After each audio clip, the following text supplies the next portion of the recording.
A mysterious woman appears in the castle, and the prince can't take his eyes off her. There's something strangely familiar about her. But why does his heart ache every time he sees her? What secret has been hidden from him for years? Stay with me to uncover the shocking truth behind this forbidden love story. And tell me in the comments, where are you watching from, and what do you love about my videos? Prince Dacian Vasilescu strolled through the royal gardens on a crisp autumn morning, seeking solace from the burdens of court life. The trees were painted in brilliant hues of amber and crimson, a stark contrast against the imposing stone walls of Palish Castle. At 37, the prince carried himself with a regal bearing that commanded respect throughout all of Romania, yet today his shoulders seemed weighed down by an inexplicable melancholy. 7 years had passed since the greatest tragedy of his life, losing the woman he had loved with every fiber of his being. The wound still felt fresh, despite the years attempting to heal it.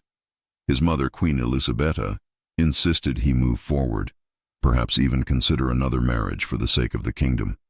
But how could he replace what was irreplaceable? As he rounded the corner near the grand fountain, a sound stopped him in his tracks. Laughter. Not just any laughter, but that of his son, Ionuț. The boy rarely laughed with such abandon these days. Curious, Dacian moved closer, concealing himself behind a tall hedge to observe. What he saw struck him like lightning. His 7-year-old son was wrapped in the embrace of a woman Dacian didn't recognize, a commoner judging by her simple yet clean attire. But it wasn't her status that captured Dacian's attention. It was the pure, unbridled love radiating from her as she held his son. "Tell me again about the dragon, please," Ionuț begged, his blue eyes, so like Dacian's own, wide with excitement. The woman smiled, and something about that smile sent a jolt through Dacian's heart. "Very well, young prince," she replied, her voice melodic and somehow hauntingly familiar. "But just one more time, for I must return to my duties soon." As she spoke, her fingers gently brushed through Ionuț's dark curls in a gesture so tender that Dacian felt his throat constrict. There was something in the way she held his son, something in the way Ionuț trusted her completely, that seemed almost maternal. "Who is that woman?" Dacian whispered to himself, unable to tear his eyes away from the scene. The woman was undeniably beautiful, with features that seemed to belong more to nobility than a servant. Her chestnut hair was partially hidden beneath a modest headscarf, but Dacian could see it contained hints of auburn when touched by sunlight. Her eyes, a striking shade of amber, sparkled as she regaled his son with tales of mythical creatures. There was a grace about her that contradicted her common clothing. As Dacian watched, transfixed, the woman suddenly stiffened, as if sensing his presence. She looked up, and for a brief moment, their eyes locked. A flash of recognition, followed immediately by fear, crossed her face. She quickly whispered something to Ionuț, kissed his forehead with such poignant tenderness that Dacian felt like an intruder witnessing something sacred, and then hurried away. "Wait!" Dacian called out, stepping from his hiding place, but she had already disappeared around the corner of the east wing. Ionuț turned, his face lighting up. "Father, did you see Miss Elena? She tells the most wonderful stories." "Elena?" Dacian repeated, the name unfamiliar, yet somehow stirring something deep within him. "Is that her name?" "Yes, she helps in the kitchen sometimes," Ionuț explained, running to embrace his father. "She knows all about dragons and knights and faraway kingdoms." Dacian knelt, returning his son's embrace while his mind raced. "How long have you known her, Ionuț?" The boy shrugged. "I don't remember. She's always been here, I think. She brings me treats and tells me stories when Nanny Mirella is busy." He looked up at his father with innocent eyes. "Do you know her too, father?" I'm not sure," Dacian replied honestly, feeling strangely shaken. There was something about the woman, Elena, that resonated within him, like a forgotten melody suddenly remembered. Later that afternoon, Dacian found himself distracted during the royal council meeting. His thoughts kept returning to the scene in the garden, to Elena's face, to the love with which she had embraced his son, to the spark of recognition and fear in her eyes when she saw him. "Dacian, are you listening?" Queen Elisabetta's sharp voice cut through his reverie. He looked up to find his mother studying him with concern. At 63, Queen Elisabetta remained a formidable presence, her silver-streaked black hair pulled back severely, her regal features set in perpetual sternness. "Forgive me, Mother. My mind was elsewhere," he admitted. "Clearly," she replied dryly. "Lord Dragomir was discussing the trade negotiations with the Austrian Empire. It requires your attention." "Of course." Dacian straightened in his chair, but even as the discussion continued, he couldn't shake the image of Elena from his mind. After the meeting, he sought out Mrs. Popescu, the head housekeeper who had served the royal family for decades. "Tell me about Elena," he said without preamble when he found her supervising the preparation of the dining hall. Mrs. Popescu looked momentarily confused. "Elena, Your Highness?" "The woman who works in the kitchens. Brown hair, amber eyes. My son seems quite fond of her." Recognition dawned on the housekeeper's face, followed by something that looked oddly like apprehension. "Ah, yes, Elena Constantin. She joined the kitchen staff about 6 months ago, I believe. A hard worker, quiet, keeps to herself. She has a way with children, especially with Prince Ionuts." She hesitated. "Is there a problem, Your Highness?" "No problem," Dacian assured her. "I simply noticed how comfortable my son is with her. It's unusual." "The young prince does seem to have taken a liking to her," Mrs. Popescu agreed carefully. "Some children just naturally connect with certain people." As Dacian nodded and turned to leave, Mrs. Popescu called after him. "Your Highness, Elena only comes to the castle a few days each week. She lives in the village of Sinaya, I believe." "Thank you," Dacian replied, filing away this information. That evening, as he read Ionuts a bedtime story, Dacian found himself studying his son's face, searching for clues. "Father," Ionuts said sleepily as Dacian closed the book, "Miss Elena said that sometimes people we love have to go away, but they always leave a piece of their heart with us.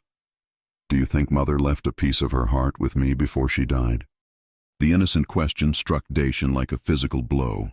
He rarely spoke of Ileana, the pain still too raw, but Ionuts occasionally asked about the mother he had never known. "Yes, my son," Dacian replied, his voice thick with emotion. "Your mother loved you very much, even though she never had the chance to hold you. Her heart is surely with you always." As Ionuts drifted off to sleep, Dacian remained by his bedside, troubled by a nagging feeling he couldn't identify. The way Elena had held his son today, it was as if she knew him, loved him deeply, and there was something about her that stirred memories Dacian had long tried to suppress. Memories of amber eyes much like Elena's, of laughter that sounded eerily similar, of a love he thought forever lost. Unknown to Dacian, Queen Elisabetta stood in the shadows of the hallway outside Ionuts' chamber, her face a mask of concern as she watched her son deep in thought. She had seen the way he looked during the council meeting, distracted, almost haunted. "What troubles you, my son?" she whispered to herself, her fingers nervously twisting the royal signet ring on her right hand. Then, with sudden resolve, she turned and summoned her most trusted guard. "Find out everything you can about a woman named Elena Constantin," she commanded in a low voice. "She works in the kitchens. I want to know who she is, where she came from, and why she's here. Be discreet." As the guard bowed and departed, Queen Elisabetta gazed back at her son's silhouette in the doorway of Ionuts' room, a mixture of fear and determination hardening her features. "No one will threaten this family," she murmured. "No one."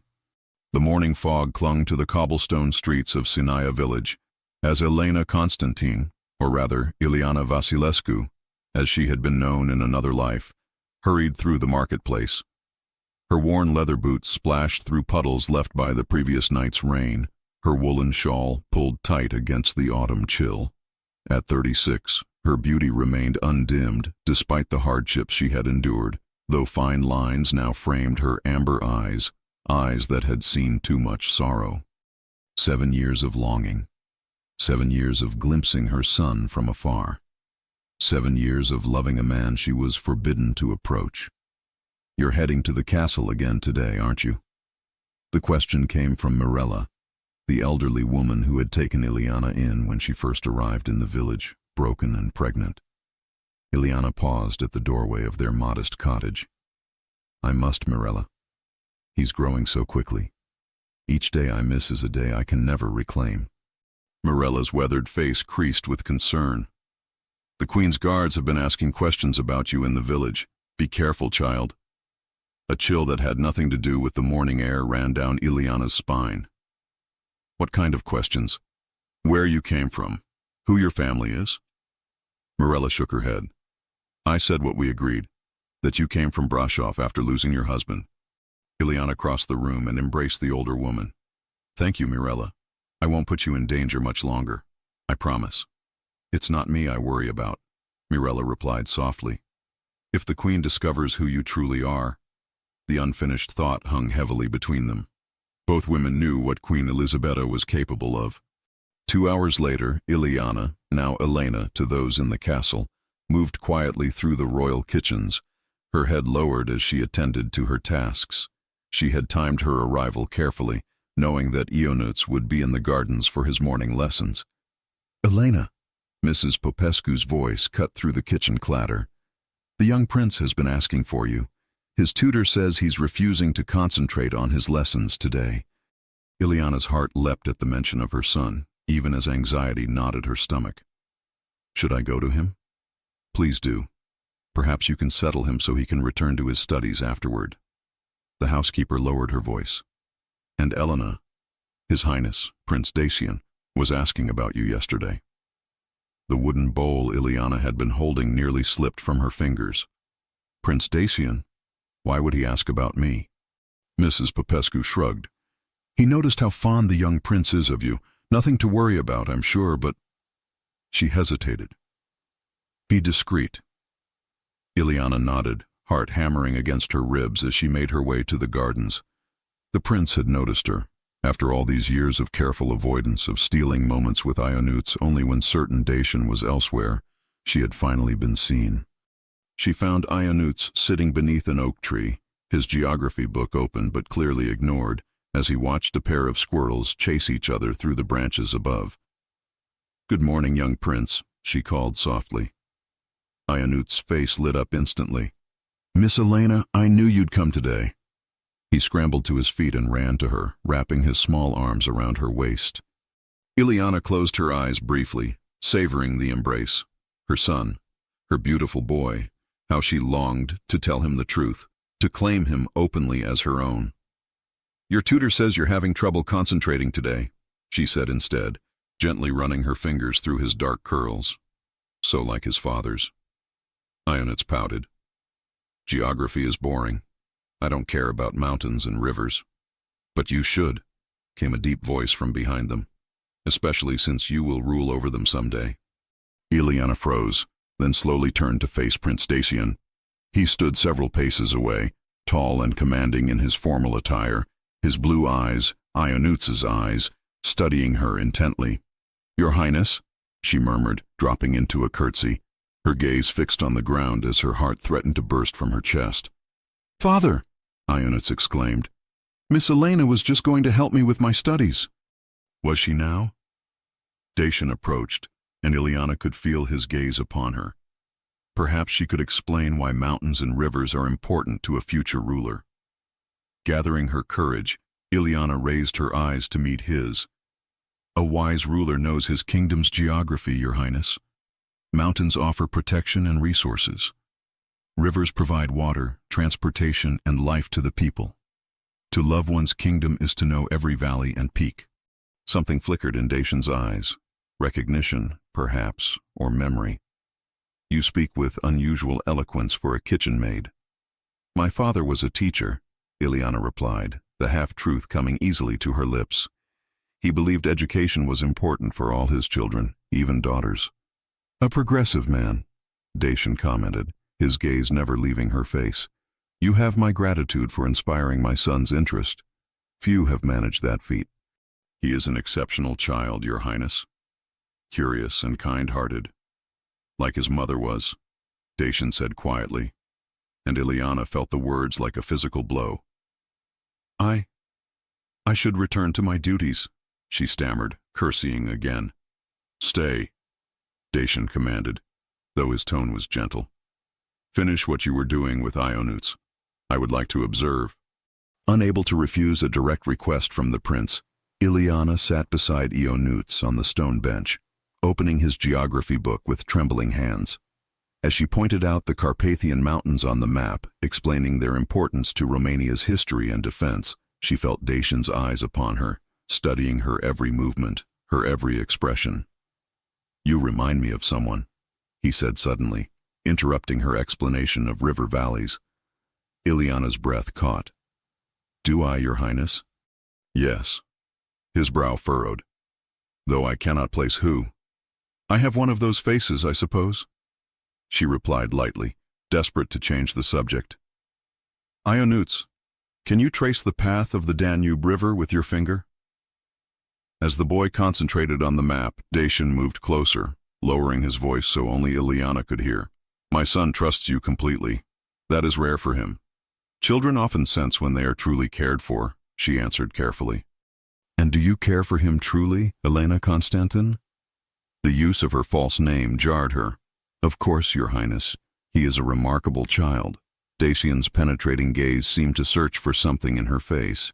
Would you join us for a walk through the rose garden tomorrow morning? Ionuts would enjoy it. The invitation, or command, left her no choice. If Your Highness wishes it. I do.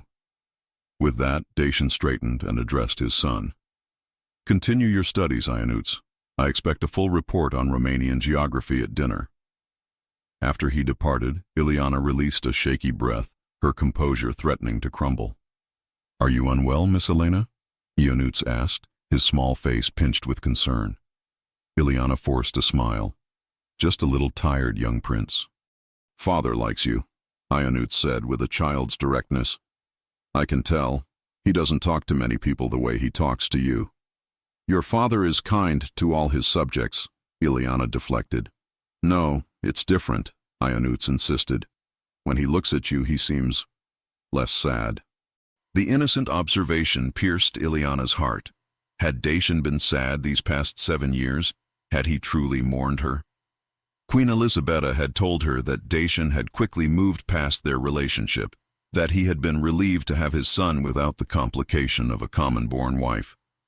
Later that evening, as Ileana prepared to leave the castle, a shadow fell across her path in the servants' corridor. She looked up to find Queen Elisabetta herself standing before her, flanked by 2 guards. So, the queen said coldly, you are the woman who has captured my grandson's affection. Ileana curtsied deeply, keeping her head bowed to hide the fear and hatred that surely showed in her eyes. I merely tell him stories, Your Majesty. Stories? The queen's voice dripped with disdain. I remember how well you told stories 7 years ago. Stories that nearly destroyed this family. Ileana's blood ran cold. The queen recognized her. I don't know what Your Majesty means, she whispered. Queen Elisabetta stepped closer, her voice dropping to a menacing whisper. Do not play games with me, Ileana. I know exactly who you are. Did you think a different name and modest clothing would fool me? The question is, does my son recognize you yet? No, Your Majesty. Good. Keep it that way. The queen's eyes narrowed. Remember our agreement. If you value your son's life and position, you will remain Elena the kitchen maid. Nothing more. I have kept my word for 7 years, Ileana replied, a rare flash of defiance in her tone. But Ionuts deserves to know his mother. Ionuts believes his mother died nobly of fever. It is better that way. The queen's expression hardened. Do not test me, Ileana. I allowed you this small connection to your son out of mercy. That mercy has limits. With that, she swept past, leaving Ileana trembling in the corridor, tears streaming down her face as the weight of her impossible situation crashed over her once more. The rose garden of Pellish Castle was in its autumn splendor, the late-blooming varieties offering a final defiant burst of color before winter's approach. Prince Dacian stood with his hands clasped behind his back, watching as Ionuts ran excitedly between the meticulously pruned bushes. The morning sun cast a golden glow over the scene, but Dacian's attention was fixed on the entrance to the garden, waiting. When Elena finally appeared, Something inside him stirred, a feeling both foreign and achingly familiar. She wore a simple gray dress with a burgundy shawl draped over her shoulders, her chestnut hair partially covered by a modest headscarf. Even in such humble attire, she carried herself with an innate grace that seemed at odds with her supposed station. "Your Highness?" She greeted him with a deep curtsy. "I apologize for my tardiness." "Miss Elena," Ionuts called out, racing toward her with unbridled joy. "Father said you were coming. Will you tell me about the roses? Mrs. Popescu says you know all their names." Elena smiled, that smile that inexplicably warmed Dacian's heart, and knelt to the boy's level. "Indeed I do, young prince. Would you like to learn them?" As Ionuts nodded enthusiastically, Dacian observed the interaction, mesmerized by the natural bond between them. There was something in the way Elena looked at his son, a tenderness that went beyond mere affection. "This variety is called Queen of Sweden," Elena explained as they walked, pointing to a pale pink bloom. "And this deeper one is Munstead wood. Each rose has its own character, just like people." "What rose am I?" Ionuts asked, his blue eyes, so like Dacian's own, wide with curiosity. Elena pretended to study him seriously, then pointed to a vibrant yellow bloom. "This one, I think. Golden celebration. Bright, joyful, and bringing happiness to all who see it." "And what about father?" Ionuts persisted. Elena's eyes momentarily flicked to Dacian, a flash of something unreadable in their amber depths. Perhaps the noble antique, strong, enduring, with hidden depths of character. The description, offered with such quiet certainty, struck Dacian. How could this woman he barely knew read him so accurately? "And which rose are you, Miss Elena?" Dacian found himself asking. She hesitated, then indicated a modest pink bloom partially hidden behind larger varieties. "This one, I suppose. Secrets out. Unassuming but resilient." "It's beautiful," Ionuts declared loyally. "Indeed," Dacian agreed, his eyes still on Elena's face, though perhaps underestimated in its splendor. A blush crept across her cheeks, and she quickly redirected Ionuts's attention to another section of the garden. As they continued their walk, Dacian deliberately fell into step beside her. "You have an extensive knowledge of roses for someone who works in the kitchens." "The castle gardens have been my sanctuary during breaks from my duties," she replied, her eyes focused ahead. "I find peace among the flowers." "As did someone else I once knew," Dacian said quietly. She would spend hours among these very bushes, speaking to them as if they could understand her secrets. Elena's steps faltered almost imperceptibly. "She sounds unique." She was. The pain in his voice was evident, even to his own ears. Extraordinary, in fact, but fate can be cruel to extraordinary people. "Yes," Elena whispered. "It can be." They walked in silence for a moment, the only sound Ionuts's delighted exclamations as he discovered new blooms ahead of them. "May I ask who she was?" Elena finally ventured, though something in her tone suggested she already knew the answer. "My son's mother," Dacian replied, surprised at his own candor with this servant woman.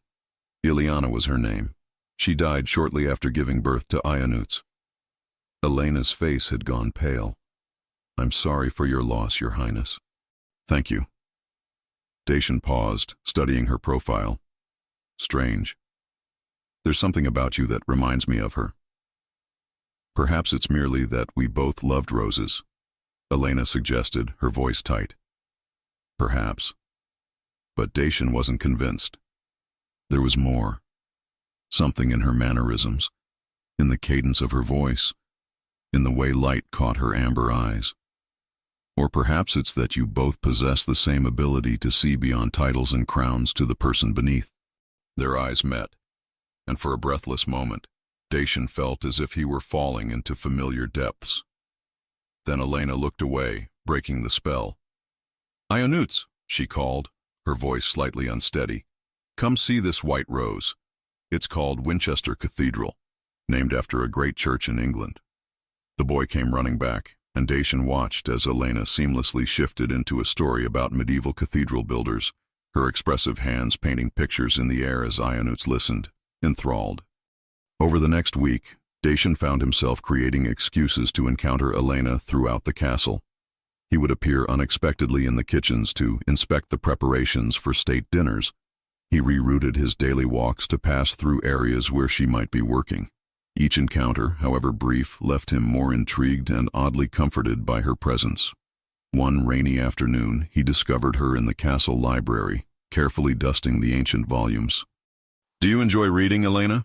he asked, startling her so that she nearly dropped the leather-bound tome in her hands. "Your Highness, I didn't hear you enter." She hastily set the book down and curtsied. "Please, continue your work," he assured her, moving closer to examine the book she'd been holding.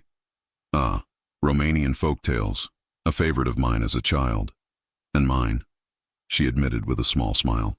"My father would read them to me each night before bed." "Do you have a favorite tale?" Elena's expression softened with memory. "The Prince and the Wild Swans. I always loved how love prevailed despite all obstacles." "Interesting choice," Dacian commented, moving to stand beside her, closer than protocol would strictly allow. Ileana preferred The Enchanted Loom, where patience and craftsmanship ultimately revealed the truth. "Both have their merits," Elena replied carefully. "Indeed." Dacian studied her face, noting how the library's subdued light highlighted the delicate structure of her cheekbones. "Would you read to Ionuts tonight? He has been asking for you, and I would like to hear you tell the stories as well." The invitation was unprecedented, a servant being asked to join the royal family's private evening routine. Elena's surprise was evident. "I'm not sure that would be appropriate, Your Highness." "I am sure," Dacian countered firmly, "and as prince, my judgment on matters of appropriateness at court tends to be definitive." A small, reluctant smile touched her lips. "As you wish, Your Highness." That evening, in Ionuts' chambers, Dacian watched from a comfortable armchair as Elena sat beside his son's bed, the large storybook open on her lap. Her voice, melodic and expressive, filled the room as she recounted the tale of The Prince and the Wild Swans. Ionuts' eyes grew heavy with sleep, but Dacian found himself fully alert, captivated not just by the story, but by the storyteller. When Ionuts finally drifted off, Elena gently closed the book and rose to leave. "Stay a moment," Dacian requested softly, indicating a chair across from his own near the fireplace. Though clearly hesitant, Elena complied, perching on the edge of the chair. "You have a gift," Dacian told her. "The way you tell stories, it's as if you've lived them yourself." "All good stories touch something universal in us," she replied. "That's why they endure through generations." "Like love," Dacian said, his eyes never leaving her face. "And loss." "Yes," she whispered. "Like those." "Elena," he began, leaning forward. "Forgive me for being direct, but I cannot shake the feeling that we have met before. Before you came to work at the castle, I mean." Her fingers twisted nervously in her lap. "I have one of those faces, Your Highness. People often think they've seen me elsewhere." "It's more than your face," Dacian insisted. "It's everything about you. The way you move, the way you speak. Even the way you look at Ionuts, as if—" He paused, the thought too painful to complete. "As if what, Your Highness?" Elena prompted quietly. "As if you're seeing something precious that was lost to you," he finished, his voice barely audible above the crackling fire. The air between them seemed to charge with unspoken truths. In the firelight, Dacian could see tears gathering in Elena's eyes, though she blinked them quickly away. "It's late," she said abruptly, standing. "I should return to the servants' quarters." Dacian stood as well, closing the distance between them in 2 strides. Propriety demanded he maintain a respectful distance from a servant, but something stronger than propriety drove him now. An instinct he couldn't name. "Elena," he said, his voice low and intense. "Who are you? Really?"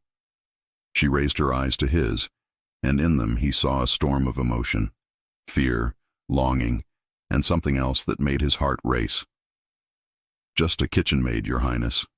Nothing more. I don't believe you, he whispered, reaching out to touch her cheek with a gentleness that surprised even himself.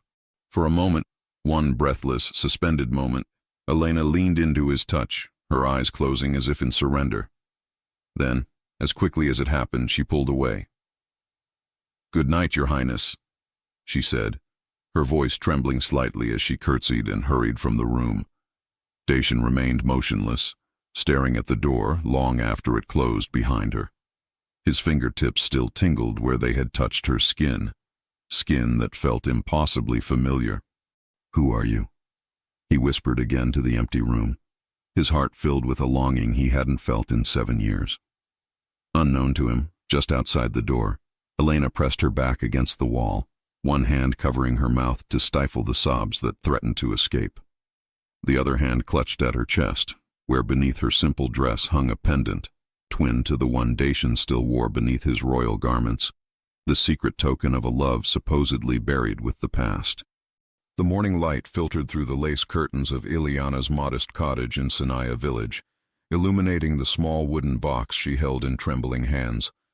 Inside lay carefully preserved mementos of a life she once had. A pressed rose from the royal gardens, a silk ribbon Dacian had tied around her wrist during a summer festival, and a miniature portrait of him she had commissioned in secret before everything fell apart. "You're playing with fire," Morella warned, entering the room with a steaming cup of herbal tea. The elderly woman's face was creased with concern. "I saw the royal carriage in the village yesterday. People say Prince Dacian himself was asking questions about you." Ileana's head snapped up. "What kind of questions?" "Where you came from. How long you've been here." Morella placed the tea beside Ileana with a shaking hand. "It's only a matter of time before he discovers the truth. Or before the Queen acts to prevent it," Ileana added grimly, closing the box and securing its tiny lock. "I need to create a story, one convincing enough to satisfy his curiosity without revealing the truth." "Why not tell him the truth?" Morella asked, sitting heavily in the worn armchair by the window. "That his mother threatened you, separated you from your child." "Because I have no proof," Ileana interrupted. "Just my word against the Queen's. And if I fail to convince him—" She couldn't finish the sentence. The thought of losing access to Ionuts forever was unbearable. "What will you tell him then?" Ileana stared into the distance, her mind racing. Something close enough to the truth to seem authentic, yet different enough to protect us all. Later that morning, as Ileana scrubbed vegetables in the castle kitchen, Mrs. Popescu approached with an unusual message. "Prince Dacian requests your presence in his private study," the housekeeper whispered, her expression a mixture of curiosity and concern. "Now." Heart hammering against her ribs, Ileana dried her hands and followed Mrs. Popescu through the labyrinthine corridors of Pelesh Castle. They stopped before an ornately carved door guarded by 2 royal sentries. "Remember your place," Mrs. Popescu murmured before announcing their arrival. The study was just as Ileana remembered it, walls lined with leather-bound books, the scent of parchment and pipe tobacco hanging in the air, large windows overlooking the mountains Dacian loved so much. The prince himself stood with his back to the door, gazing out at the Carpathian peaks. "Leave us," he commanded without turning, and Mrs. Popescu quickly withdrew, closing the door behind her.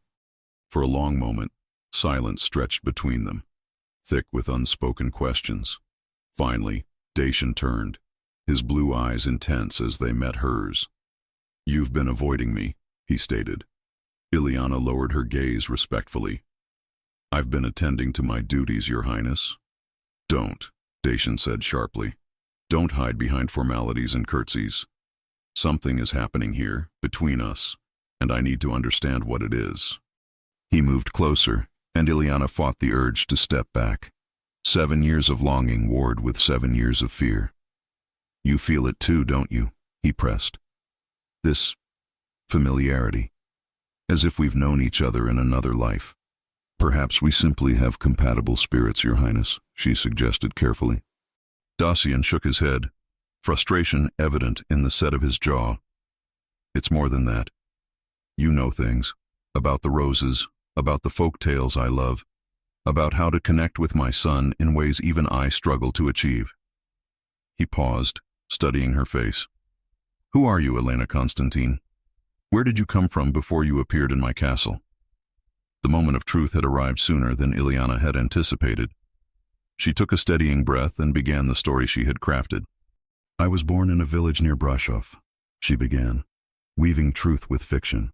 "My father was a teacher, as I told you before. I married young, a carpenter named Nikolai Konstantin. We were happy until—" She paused, allowing genuine emotion to color her voice.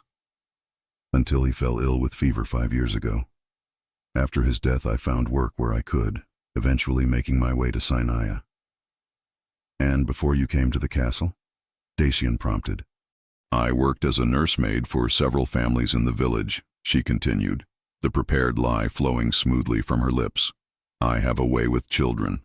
When I heard the castle needed kitchen help, I applied, hoping to eventually find a position closer to children again." Dacian listened intently, his eyes never leaving her face. When she finished, he remained silent for a long moment. "A convincing tale," he finally said, his voice neutral. "Except for one detail that doesn't align." Ileana's mouth went dry. "What detail, Your Highness?" Dacian moved to his desk and lifted a small object, a silver locket engraved with intricate swirls. Ileana recognized it instantly. It had been hers, a gift from Dacian during their secret courtship. "This was found among your belongings by one of the maids who was cleaning the servants' quarters," he said quietly. "A simple kitchen maid could never afford such craftsmanship. And the engraving—" He turned the locket over, revealing the ornate letter I on its back. "I'm fairly certain I doesn't stand for Elena." Ileana's mind raced. The locket had been her one indulgence. She couldn't bear to part with it, this last tangible connection to Dacian besides their son. "It was my mother's," she improvised quickly.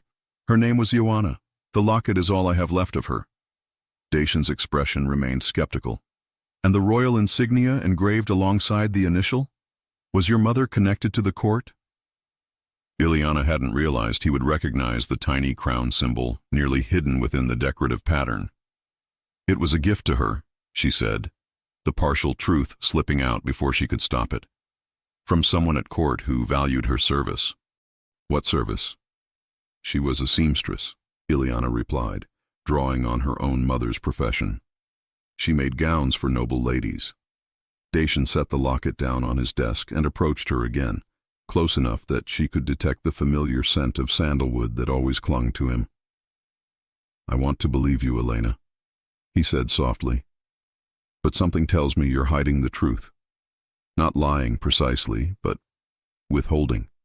His perception had always been one of the qualities she loved most about him. Now it threatened everything. "We all have secrets, Your Highness," she whispered. "Some are kept not out of malice, but out of necessity." "What necessity could drive you to hide your true self from me?" he asked, his voice dropping to a hushed intensity. The question hung between them, dangerous in its simplicity. Ileana felt tears threatening and blinked them back. "Some truths are more dangerous than lies," she finally said. Dacian's expression softened unexpectedly. "Are you in some kind of trouble? If someone is threatening you—" "No," she interrupted quickly. "Nothing like that. Then what?" He reached out, his fingers gently lifting her chin so she had to meet his gaze. "Why do I feel as though I've found something I lost long ago whenever I'm near you?" The touch of his hand against her skin sent a current of longing through her body. How easy it would be to confess everything, to fall into his arms and reclaim the life stolen from her.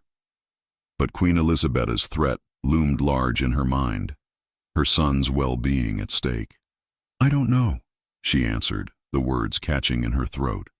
"I think you do," Dacian countered, his thumb brushing lightly across her cheek in a gesture so achingly familiar that Ileana had to close her eyes against the rush of memories. When she opened them again, Dacian was watching her with an expression she remembered well, tender determination. "Whatever you're afraid of," he said quietly, "I can protect you from it."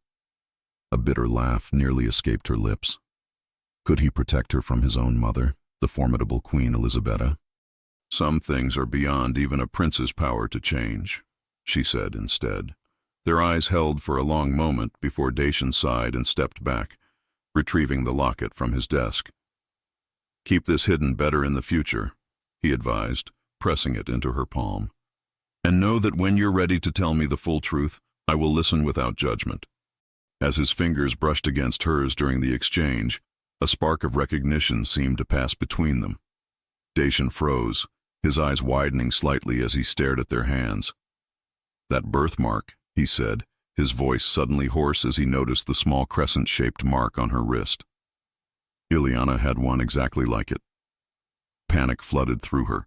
She pulled her hand away quickly, tugging her sleeve down. Many people have similar birthmarks, Your Highness. Dacian's expression had transformed, shock giving way to intense scrutiny as he examined her features with new awareness. It can't be, he whispered, more to himself than to her. You died. They found your body in the river after the bandits attacked. I should return to my duties, Ileana said hastily, backing toward the door.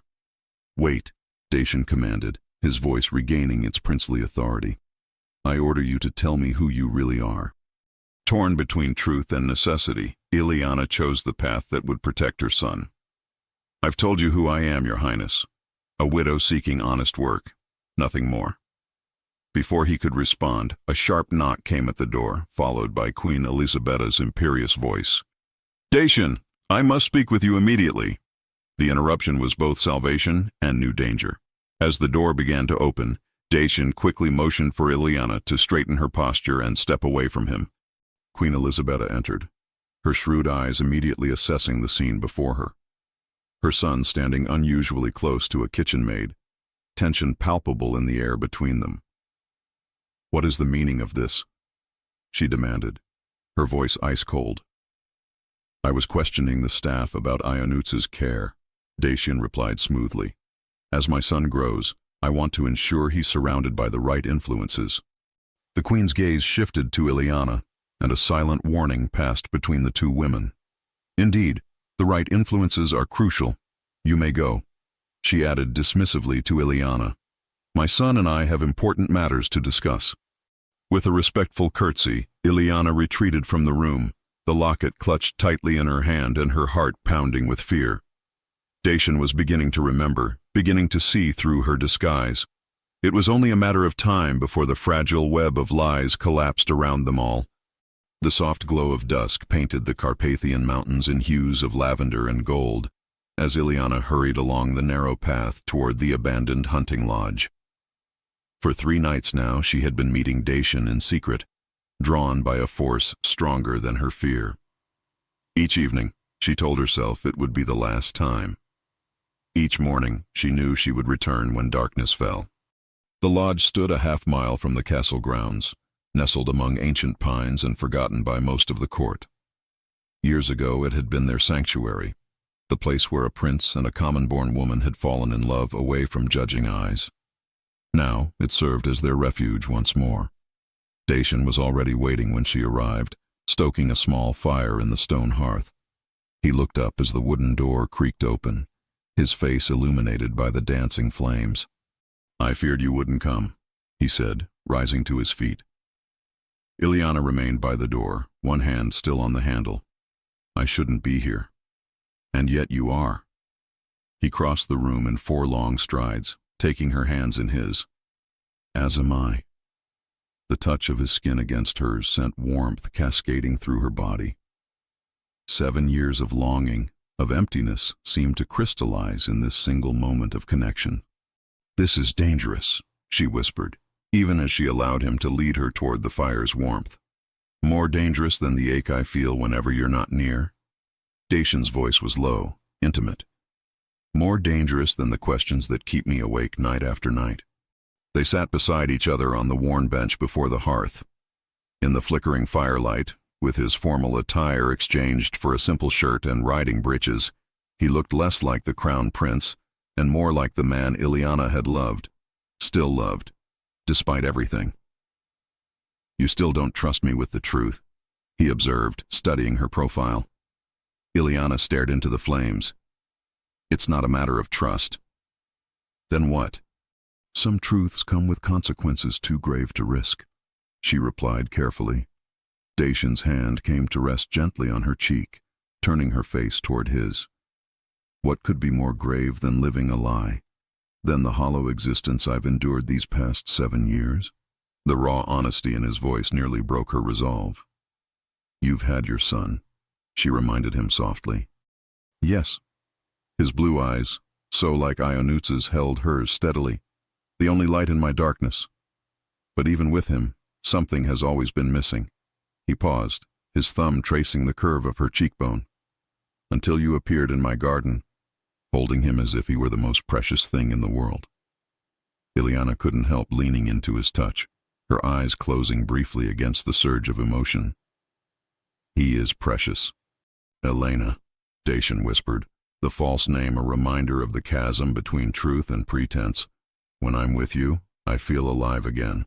Whatever secrets you're keeping, whatever past you're hiding, none of it matters against what I feel in my heart. And what is that? She asked, her voice barely audible. Instead of answering with words, Dacian leaned forward, closing the distance between them. The kiss was gentle at first, tentative, questioning, but when Ileana responded, it deepened with the intensity of years of separation. For a suspended moment, the world beyond the lodge ceased to exist. There was only this, his hands cradling her face, her fingers tangled in his dark hair, the taste of him exactly as she remembered. When they finally broke apart, both breathless, Dacian pressed his forehead to hers. I've spent 7 years believing I would never feel this again, he murmured. That what I had with Ileana was lost forever. The use of her real name, spoken as if referring to another woman entirely, sent a pang through her heart. Tell me about her, she said, forcing herself to maintain the charade. About Ileana. Dacian sat back slightly, though he kept hold of her hands. A shadow of old grief crossed his features. She was extraordinary, not just beautiful, though she was that too, but alive in a way few people are.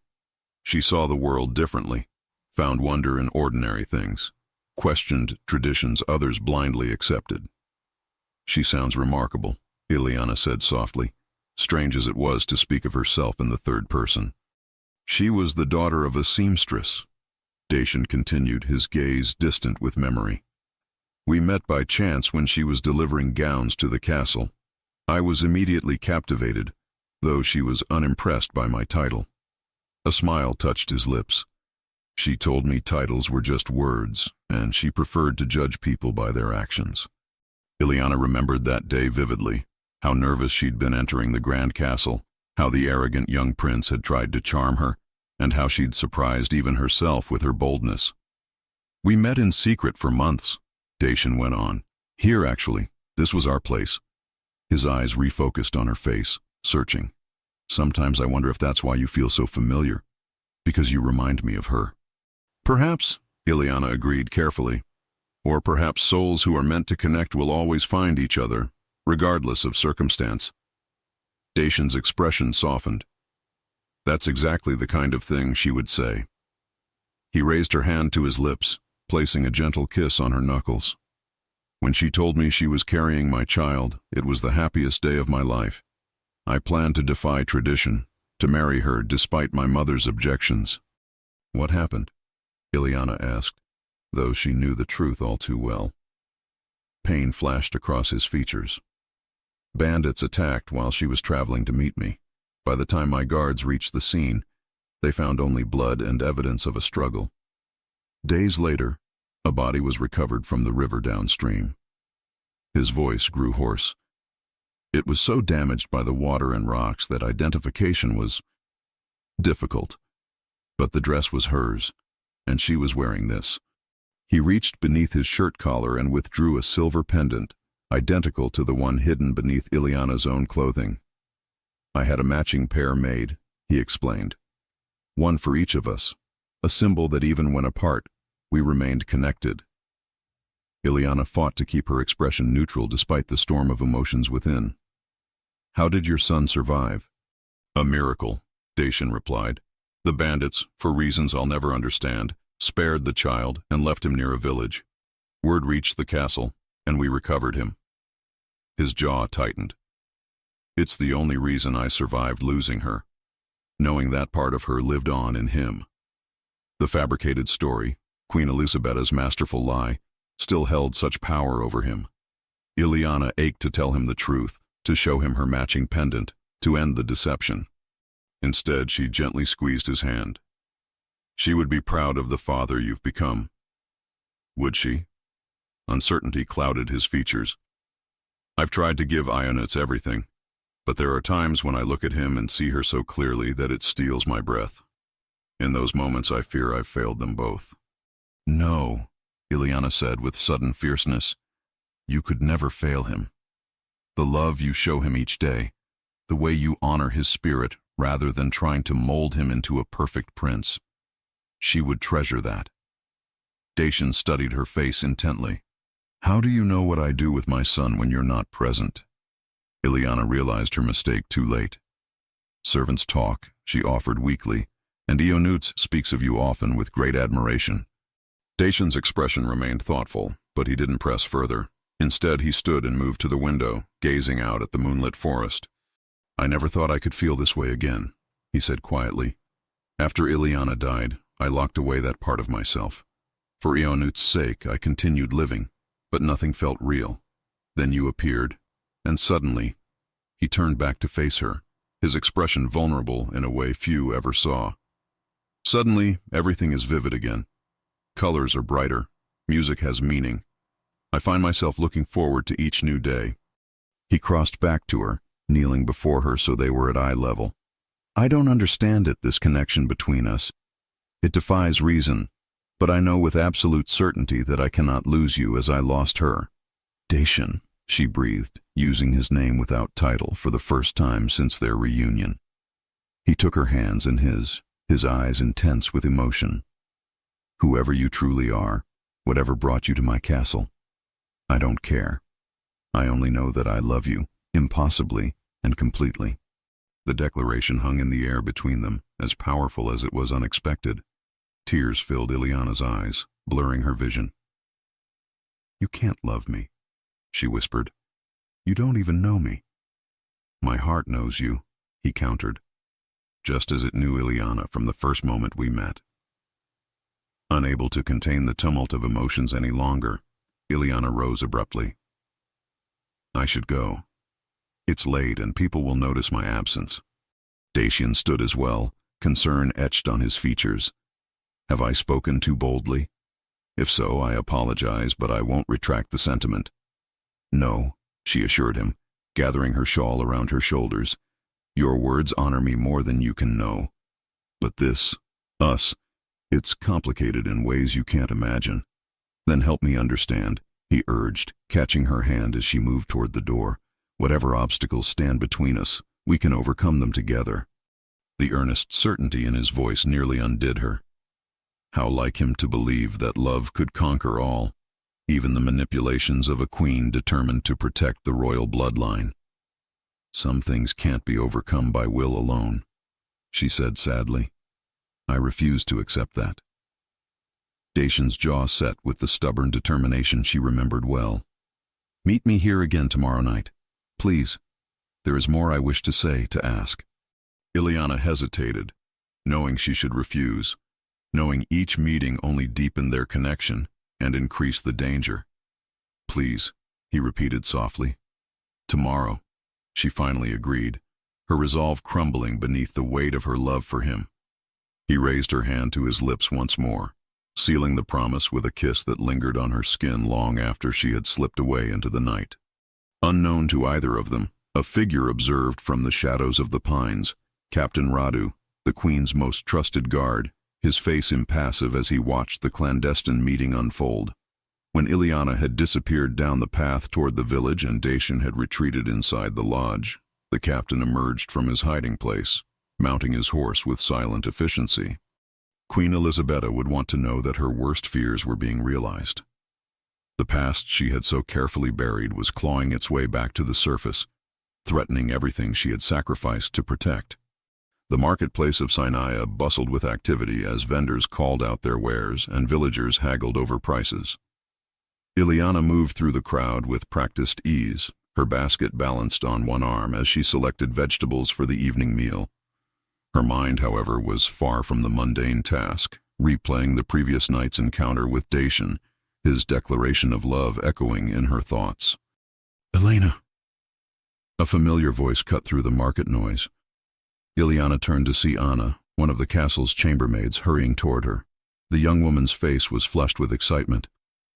"Anna, what brings you to the village?" Anna glanced around before leaning closer.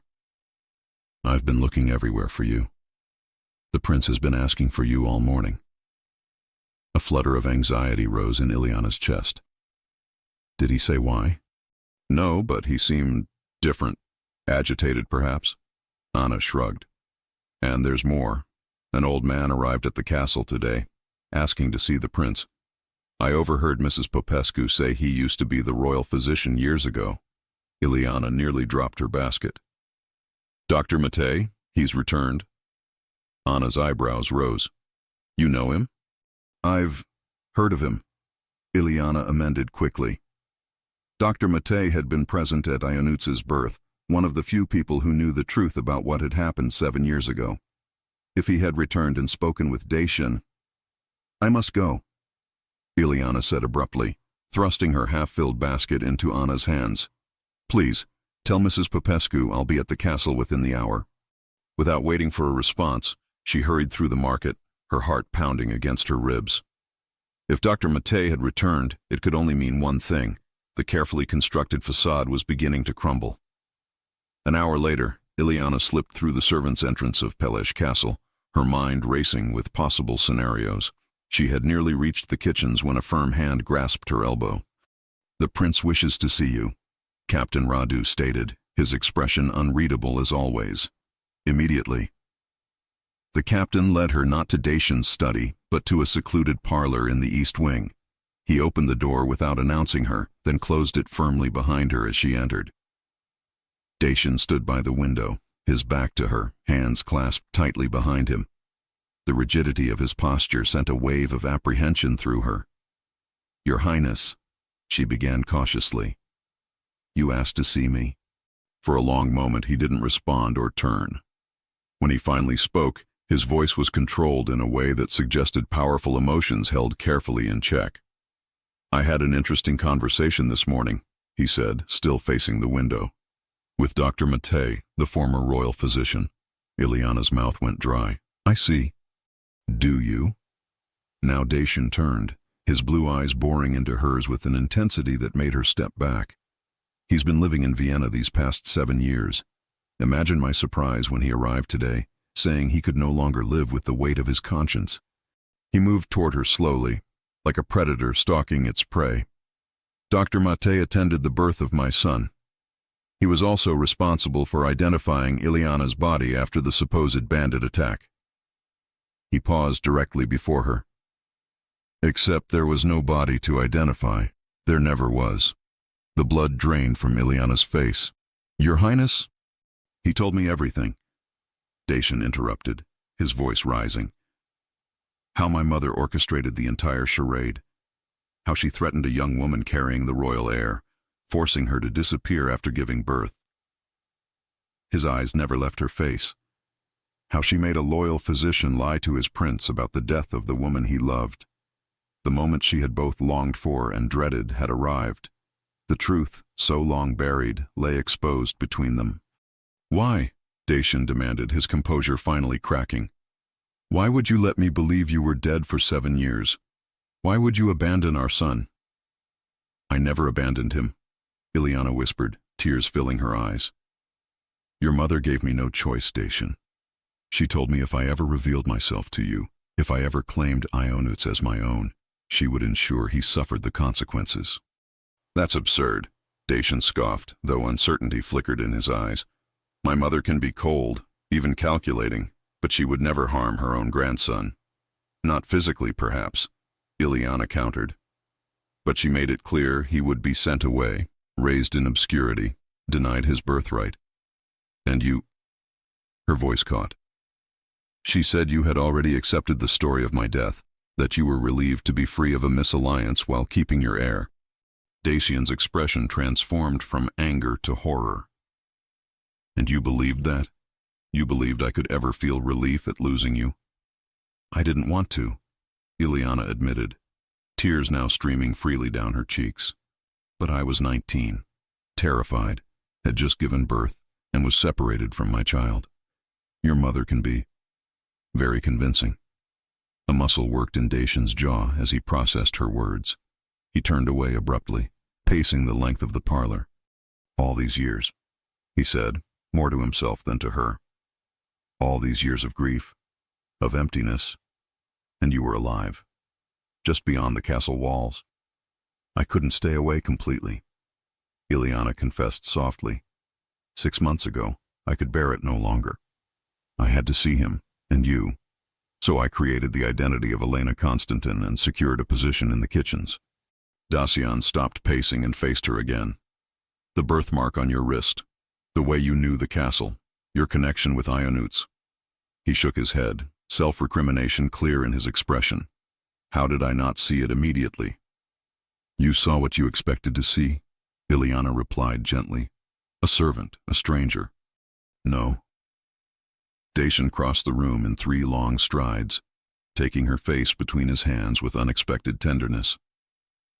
I saw you, Ileana. From the first moment in the garden, something in me recognized you, even if my mind couldn't accept what my heart knew to be true. The touch of his hands against her skin broke the last of her restraint. 7 years of suppressed longing, of forced separation, culminated in this moment of reconnection. She leaned into his touch, her eyes closing as tears continued to fall. I never stopped loving you, she whispered. Not for a single day. Nor I you, Dacian replied, his voice thick with emotion. Even when I believed you gone from this world, you remained the keeper of my heart. He brushed her tears away with his thumbs, then gently lifted the chain around her neck, pulling the hidden pendant from beneath her dress. The silver gleamed in the afternoon light, identical to the one he still wore. Always connected, he murmured, repeating the words they had exchanged when he first gifted the pendants to her. Even when apart, Ileana completed the familiar phrase. Dacian drew her into his arms then, holding her as if afraid she might disappear again. Ileana clung to him just as tightly, the solid reality of him beneath her hands a miracle she had thought forever denied to her. When they finally separated, Dacian's expression had hardened with resolve. My mother will answer for this deception, for the pain she caused us both. Fear gripped Ileana's heart. Dacian, she is still the queen. Her power cannot stand against the truth, he interrupted firmly. Not anymore. What will you do? Ileana asked, apprehension clear in her voice. First, I will formally recognize you as Ionuts's mother and my chosen consort, Dacian stated with princely authority. Then I will confront my mother with what I know. Ileana grasped his hands tightly. Please be careful. Your mother didn't act out of simple cruelty. In her mind, she was protecting the royal line, your reputation. By tearing apart a family, by causing immeasurable suffering. Dacian's tone was incredulous. No, Ileana, there is no justification for what she did. I'm not defending her actions, Ileana clarified. I'm merely suggesting that confronting her directly may force her into a corner, and cornered adversaries are the most dangerous. Dacian considered her words, his expression softening slightly. You always were the wiser of us two, he acknowledged. What would you suggest? A more measured approach, Ileana replied. First, we must think of Ionuts. He believes his mother died when he was born. Learning the truth will be confusing, potentially traumatic. He already loves you, Dacian pointed out. He's drawn to you instinctively. Children sense these connections, even when they don't understand them. Even so, we must be gentle with the revelation. Ileana paused, gathering her courage. And there's something else you should know. Your mother is aware of my presence in the castle. She recognized me almost immediately. Dacian's expression darkened. She knew? All this time? Ileana nodded. She allowed me to stay, I believe, because she thought it safer to keep me where she could watch me. She reiterated her threats when she discovered I was growing close to Ionuts. This changes everything, Dacian said, his voice tight with controlled fury. If she's known your identity and still maintained the lie. He trailed off, his mind clearly working through the implications. She will resist any attempt to bring the truth to light, Ileana warned. She has too much invested in the story she created. Dacian's jaw set with determination. Then we must be prepared for her resistance. He took Ileana's hands in his own. No more hiding, no more separation. Whatever comes, we face it together, as we should have 7 years ago. The conviction in his voice both heartened and frightened Ileana. She knew Queen Elisabetta better than most, knew the lengths to which the formidable woman would go to maintain control. Together, she agreed cautiously, but with wisdom, not just courage. Dacian nodded, then drew her close once more, pressing a tender kiss to her forehead. First, we tell our son. Then, we reclaim the life that was stolen from us.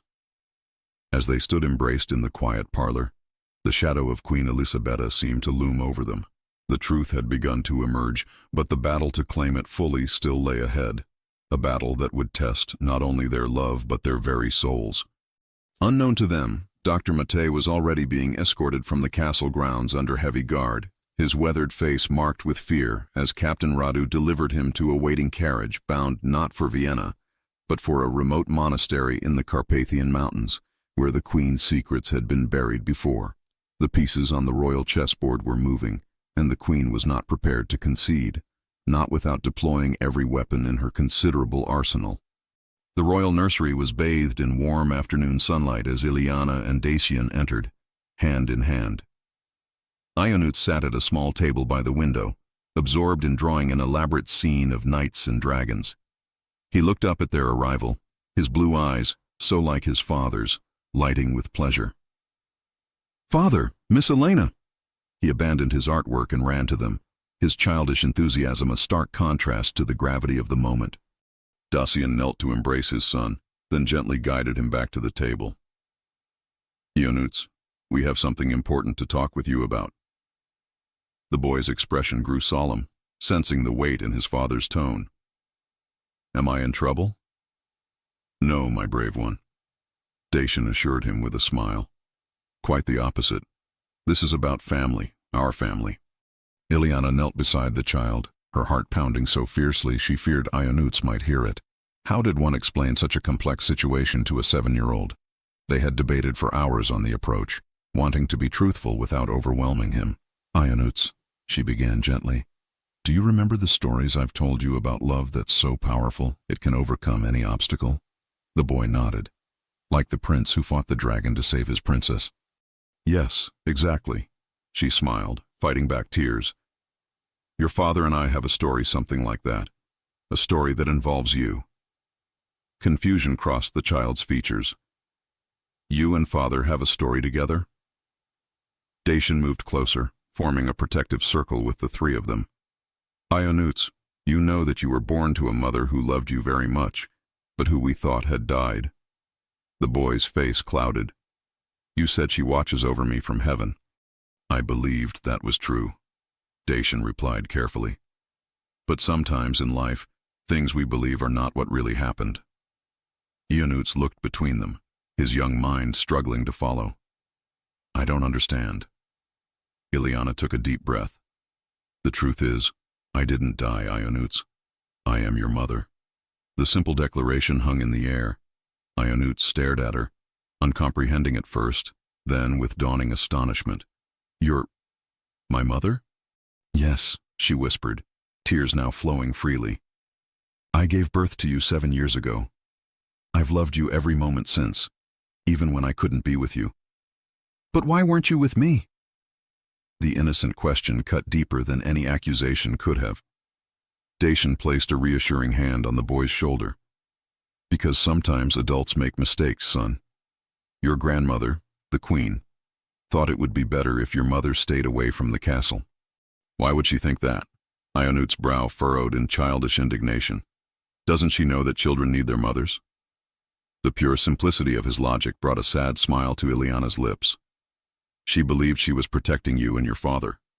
"From what? Are you dangerous?" The question was asked with such wide-eyed innocence that it broke the tension, causing both adults to laugh softly. "No, my sweet one," Ileana assured him. "But I'm not royal. I wasn't born a princess or a duchess, and the queen feared that might cause problems." Eonuts considered this information with surprising thoughtfulness for his age. "But you're my mother. That makes you important, doesn't it?" "The most important," Dacian confirmed, squeezing Ileana's hand. "That's why we're telling you now. No more secrets. We're going to be a proper family from this day forward." The boy's face suddenly brightened with realization. "That's why I always felt special around you. I knew there was something different. Children often know things in their hearts before their minds understand," Ileana said softly, opening her arms hesitantly. Eonuts didn't hesitate. He launched himself into her embrace with complete trust, wrapping his small arms around her neck. "Mother," he said experimentally, testing the word. Then, more confidently, "Mother." Ileana closed her eyes, holding her son properly for the first time in 7 years, the moment more perfect than any she had imagined during the long nights of separation. Dacian embraced them both, their family circle finally complete. "What happens now?" Eonuts asked eventually, his voice muffled against Ileana's shoulder. "Now we tell the truth to everyone," Dacian answered. "Starting with your grandmother." 2 hours later, as evening shadows lengthened across the castle grounds, Dacian stood outside his mother's private chambers, Ileana at his side.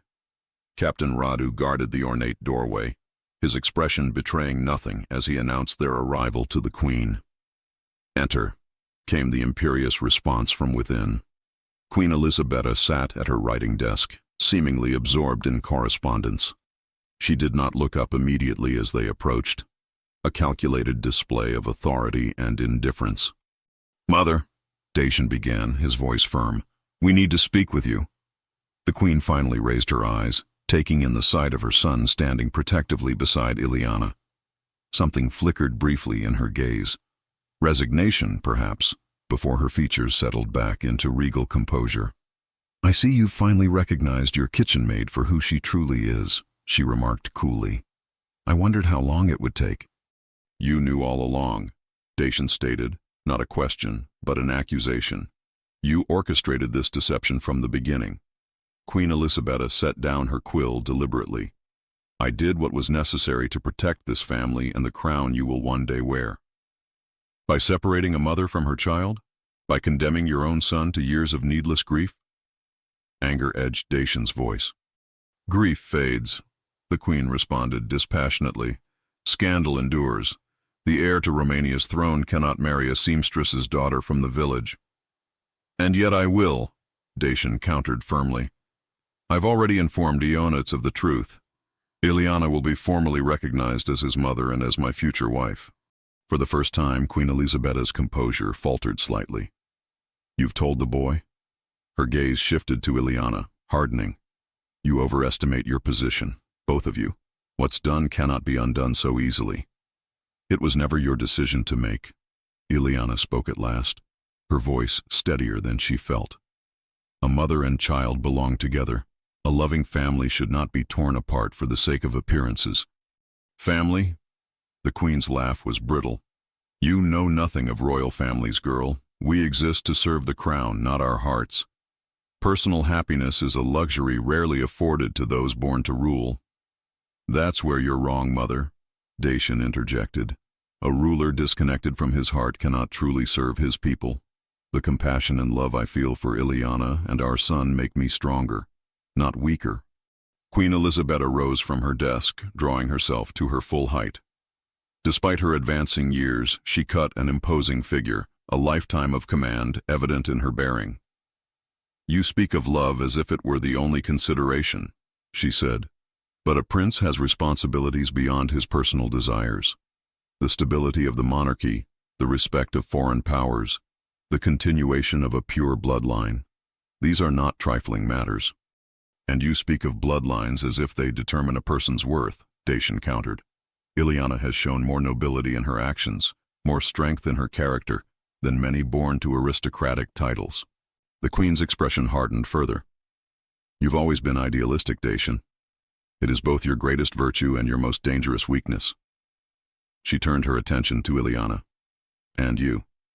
I gave you a chance to remain close to your son while maintaining the necessary distance. Was that not generous enough? Generous? Ileana echoed incredulously. You threatened to destroy Ionutz's future if I revealed myself. You forced me to watch from the shadows as my child grew without knowing his mother's love. There was no generosity in your actions, only calculation. A tense silence followed her words.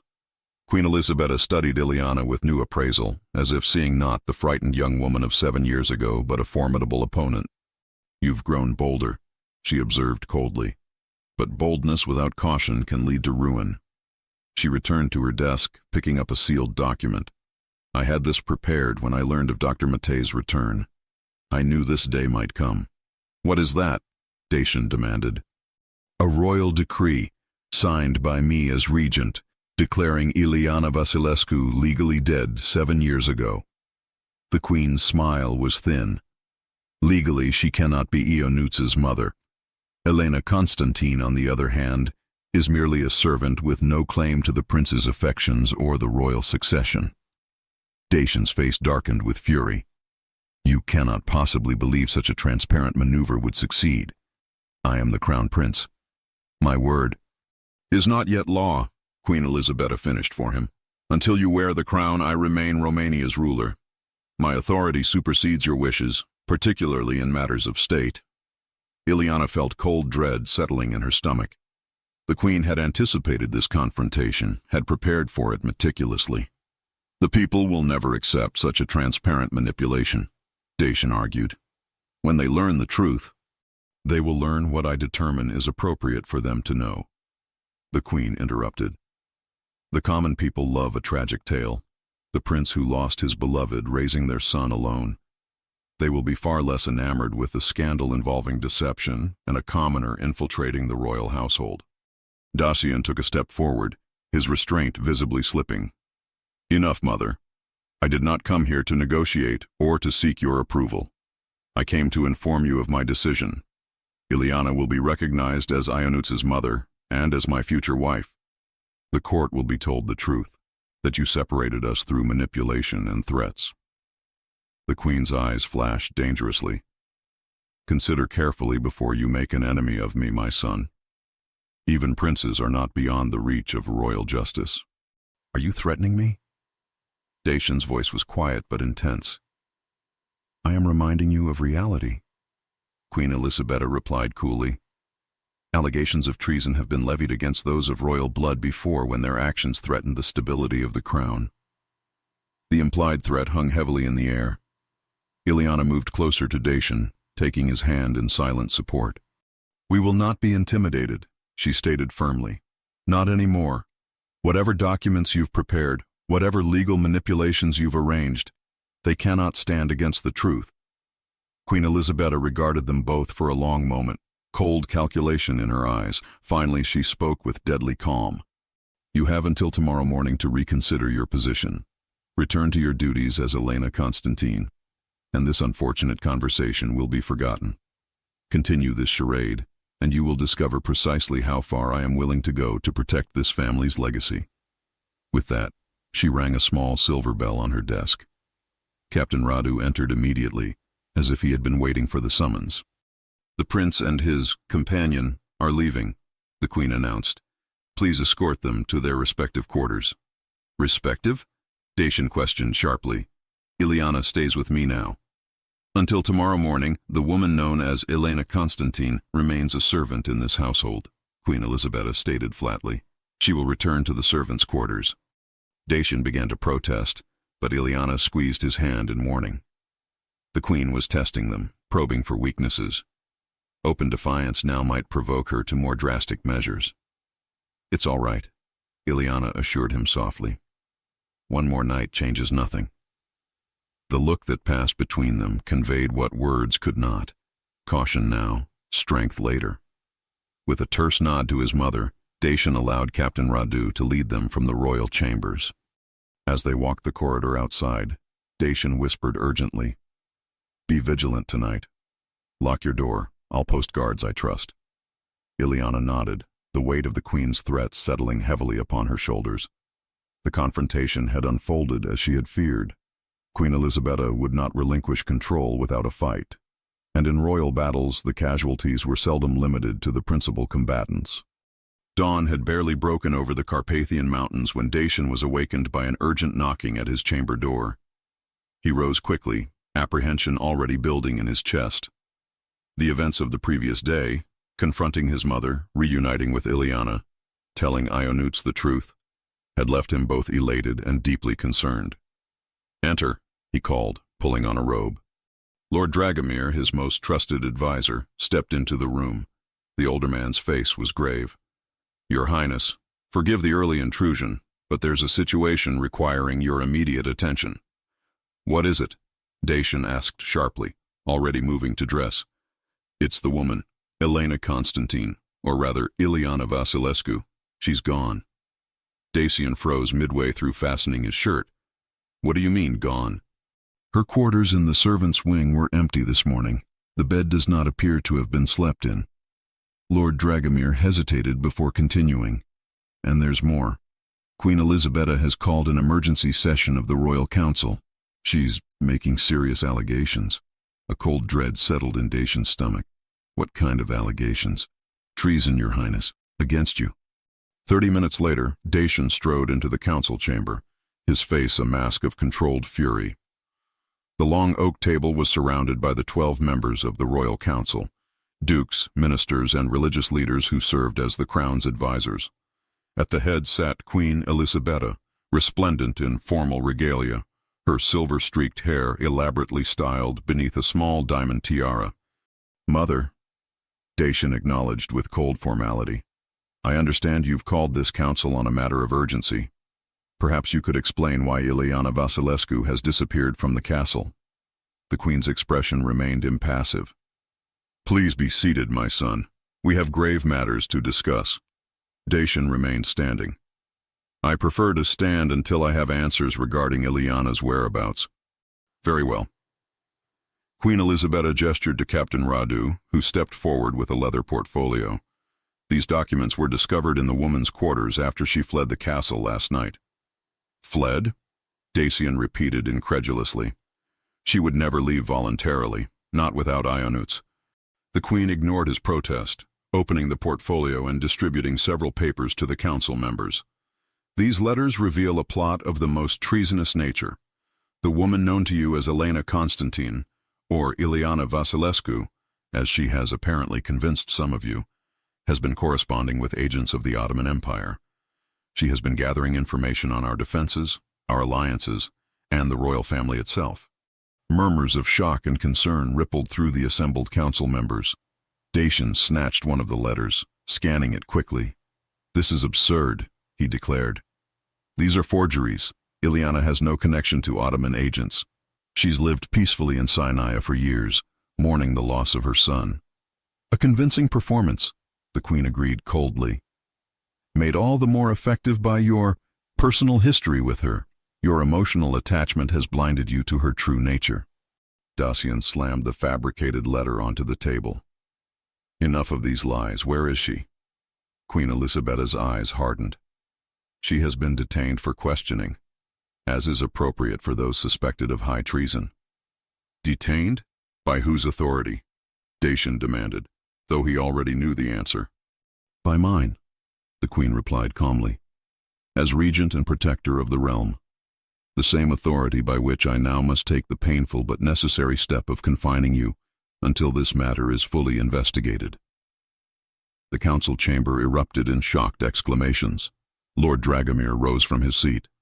"Your Majesty, surely such a drastic measure is premature. Prince Dacian has served the crown with unwavering loyalty." "And I acknowledge that loyalty," Queen Elisabetta responded smoothly. "Which is why I believe he has been manipulated, not that he has willingly committed treason. Nevertheless, his judgment is currently compromised by his feelings for this woman." "This is nothing but a transparent attempt to maintain your control," Dacian accused, addressing his mother directly. "You couldn't bear to see your grip on power challenged, your deception exposed, so you fabricated this absurd plot." The Queen's expression remained unchanged. Your outburst only demonstrates my point about your compromised judgment. She gestured to the guards standing at attention by the doors. Escort the prince to the North Tower chambers. He is to remain there under guard until this council determines otherwise. As the guards moved toward him, Dacian held his ground. Before you carry out this farce, he said to the council members, know this. 7 years ago, Queen Elisabeta orchestrated the false death of Ileana Vasilescu to prevent my marriage to a commoner. She separated a mother from her newborn child and maintained that cruel deception until yesterday, when the truth finally emerged. The council members exchanged uneasy glances. Archbishop Theodore, the eldest among them, cleared his throat. These are serious accusations, Your Highness. Do you have evidence of this claim?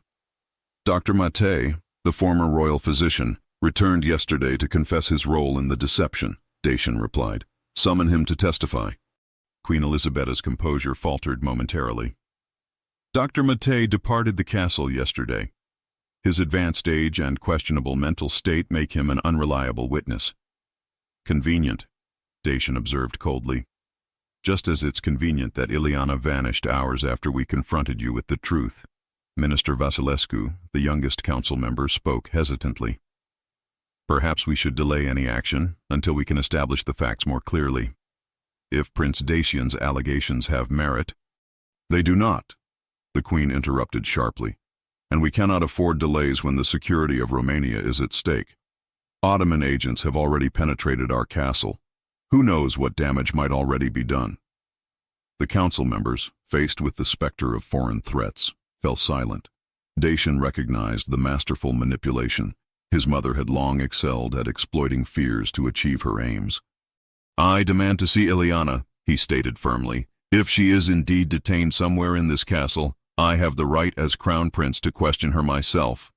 You have no rights at the moment except those I choose to grant you, Queen Elisabeta replied, her mask of civility slipping. Guards, remove the prince. This council has work to do. As the guards moved to surround him, Dacian addressed the council one final time. Remember this day, all of you. Remember how easily justice and truth were sacrificed on the altar of power. When the full story emerges, and it will, history will judge your complicity harshly. With that parting statement, he allowed himself to be escorted from the chamber, his mind already formulating plans. His mother had outmaneuvered him in the short term, but she had underestimated his resolve, and she had gravely miscalculated the lengths to which he would go to protect Ileana and their son. The North Tower chambers, despite their euphemistic name, were essentially a prison, elegantly furnished, but secured by heavy wooden doors reinforced with iron. As the guards locked him inside, Dacian immediately began a methodical inspection of his surroundings. The suite consisted of 3 rooms, a bedchamber, a sitting room, and a small study. Windows in all 3 were narrow and positioned high in the walls, offering no feasible escape route.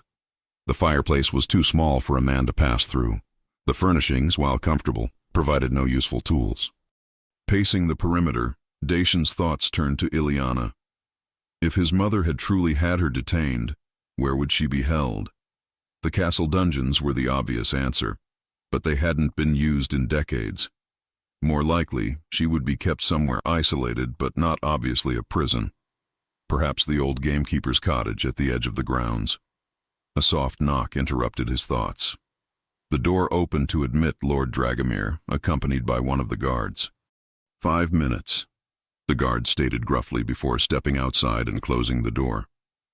Lord Dragomir waited until the guard's footsteps had receded before speaking in a hushed tone.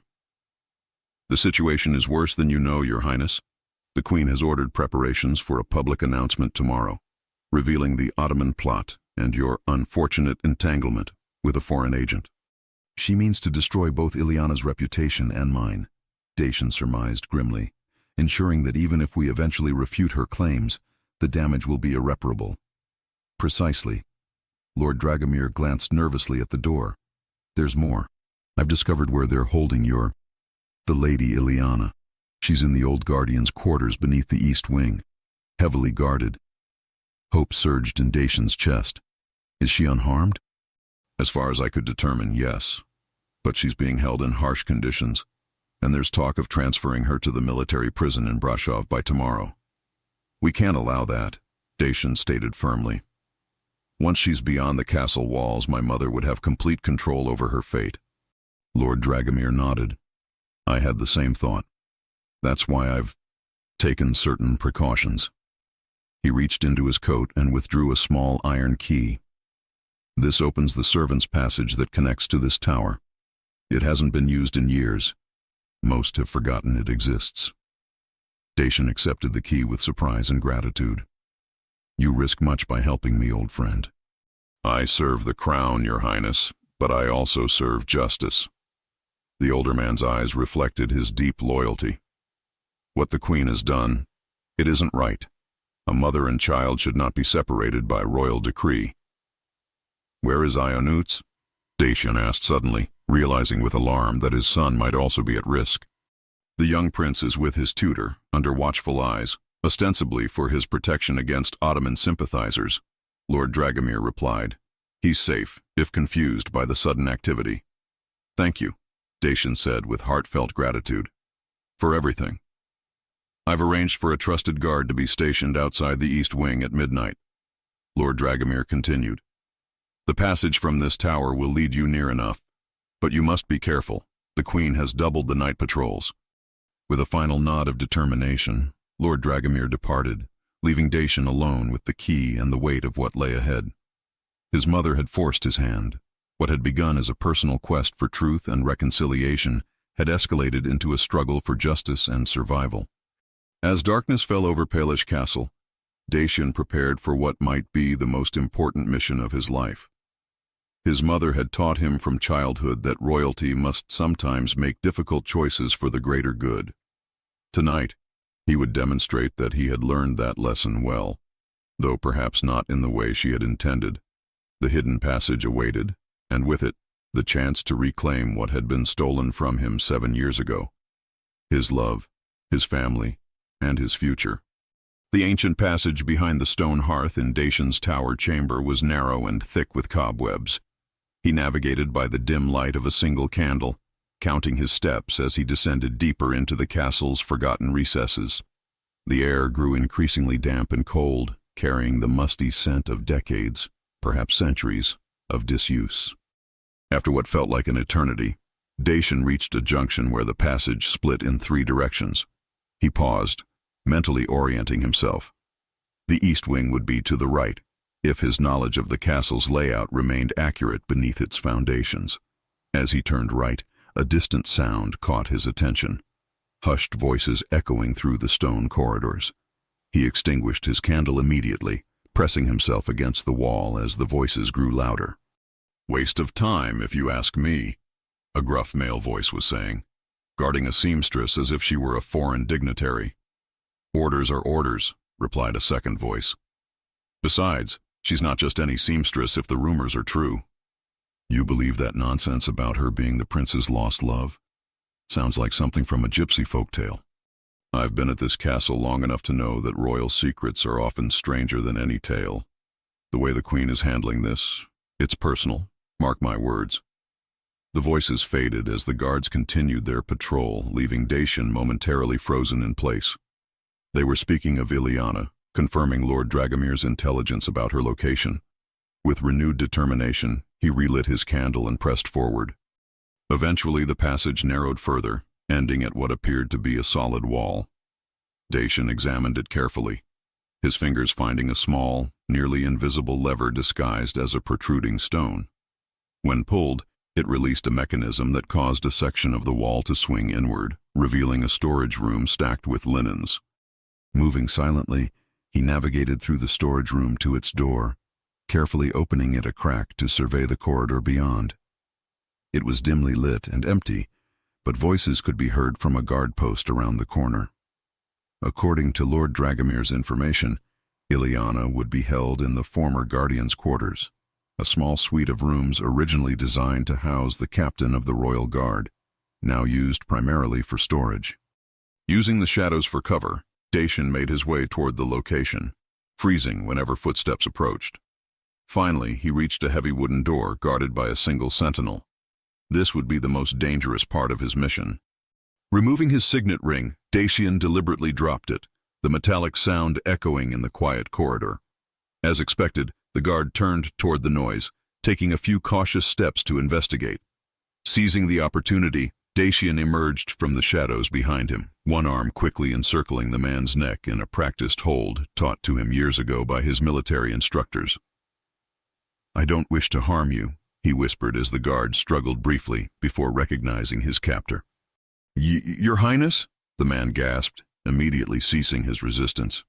"Listen carefully," Dacian continued, maintaining his hold. "What happens next depends on your loyalty, not to the crown or the queen, but to justice. A woman is being held unjustly behind this door. I intend to free her." "The Ottoman spy?" the guard asked, confusion evident in his voice. "An innocent woman who has been falsely accused," Dacian corrected firmly. "The mother of my son and the woman I love. You have a choice. Help me or be restrained. Either way, she leaves with me tonight." The guard hesitated, clearly weighing his options. "I have a family, Your Highness. If I'm found to have assisted—" "You will be under my protection," Dacian assured him. "When this injustice is rectified, you'll be rewarded for standing on the right side of history." After another moment's consideration, the guard's shoulders sagged in surrender. "The key is on my belt. I'll say I was overpowered, which is not untrue." "Thank you," Dacian replied sincerely, releasing his hold and retrieving the key. "Find Lord Dragomir when your shift ends. Tell him the eagle flies at dawn. He'll ensure your family's safety." With a nervous nod, the guard stepped aside. Dacian unlocked the door and slipped inside, quietly closing it behind him. The guardian's quarters were spartanly furnished. A single bed, a wash basin, a small table with one chair. A barred window high in the wall allowed moonlight to filter into the room, illuminating Ileana's figure as she sat on the edge of the bed, her head bowed. "Ileana," Dacian whispered. Her head snapped up, eyes wide with disbelief. "Dacian, how—" He crossed the room in 3 long strides, gathering her into his arms. She clung to him desperately, her body trembling. "Are you hurt?" he asked, pulling back to examine her in the dim light. "No," she assured him, though her voice was ragged. "Just frightened. When they came for me in the night, I thought—" She couldn't finish the sentence. "My mother has gone too far," Dacian said grimly. "She's fabricated evidence of treason against you, and by extension, against me. She's positioned herself as Romania's protector against Ottoman plots and foreign influences." "She would go that far?" Ileana asked, her face pale with shock. "Accuse her own son of treason?" "Not directly," Dacian clarified. "In her version, I'm merely misled by a cunning foreign agent. You. She portrays herself as the wise queen protecting me from my own poor judgment." Ileana's expression hardened with resolve. "We need to leave the castle immediately. She won't stop at false accusations. If she's willing to fabricate treason charges—" "My thoughts exactly," Dacian agreed. "I have a plan to get us out, but first we need to retrieve Ionuts." At the mention of their son, Ileana's eyes filled with tears. "Is he safe? Has she harmed him?" "He's under guard, supposedly for his protection," Dacian assured her. "But we must move quickly. By morning, my mother will likely have moved you to Brasov prison, where you'd be beyond my reach." As they prepared to leave, Ileana grasped Dacian's arm. "Wait, there's something you should know. Before they took me, I overheard Captain Radu speaking with one of the guards. Dr. Matei never left the castle grounds. They're holding him somewhere, ensuring he can't corroborate our story." This new information shifted Dacian's understanding of the situation. "If we could find him, bring him before the council." "We can't risk it," Ileana insisted. "Not now. Ionuts must be our priority." With reluctant agreement, Dacian led her to the door. The guard outside glanced at them nervously, then deliberately turned his back, providing tacit assistance in their escape.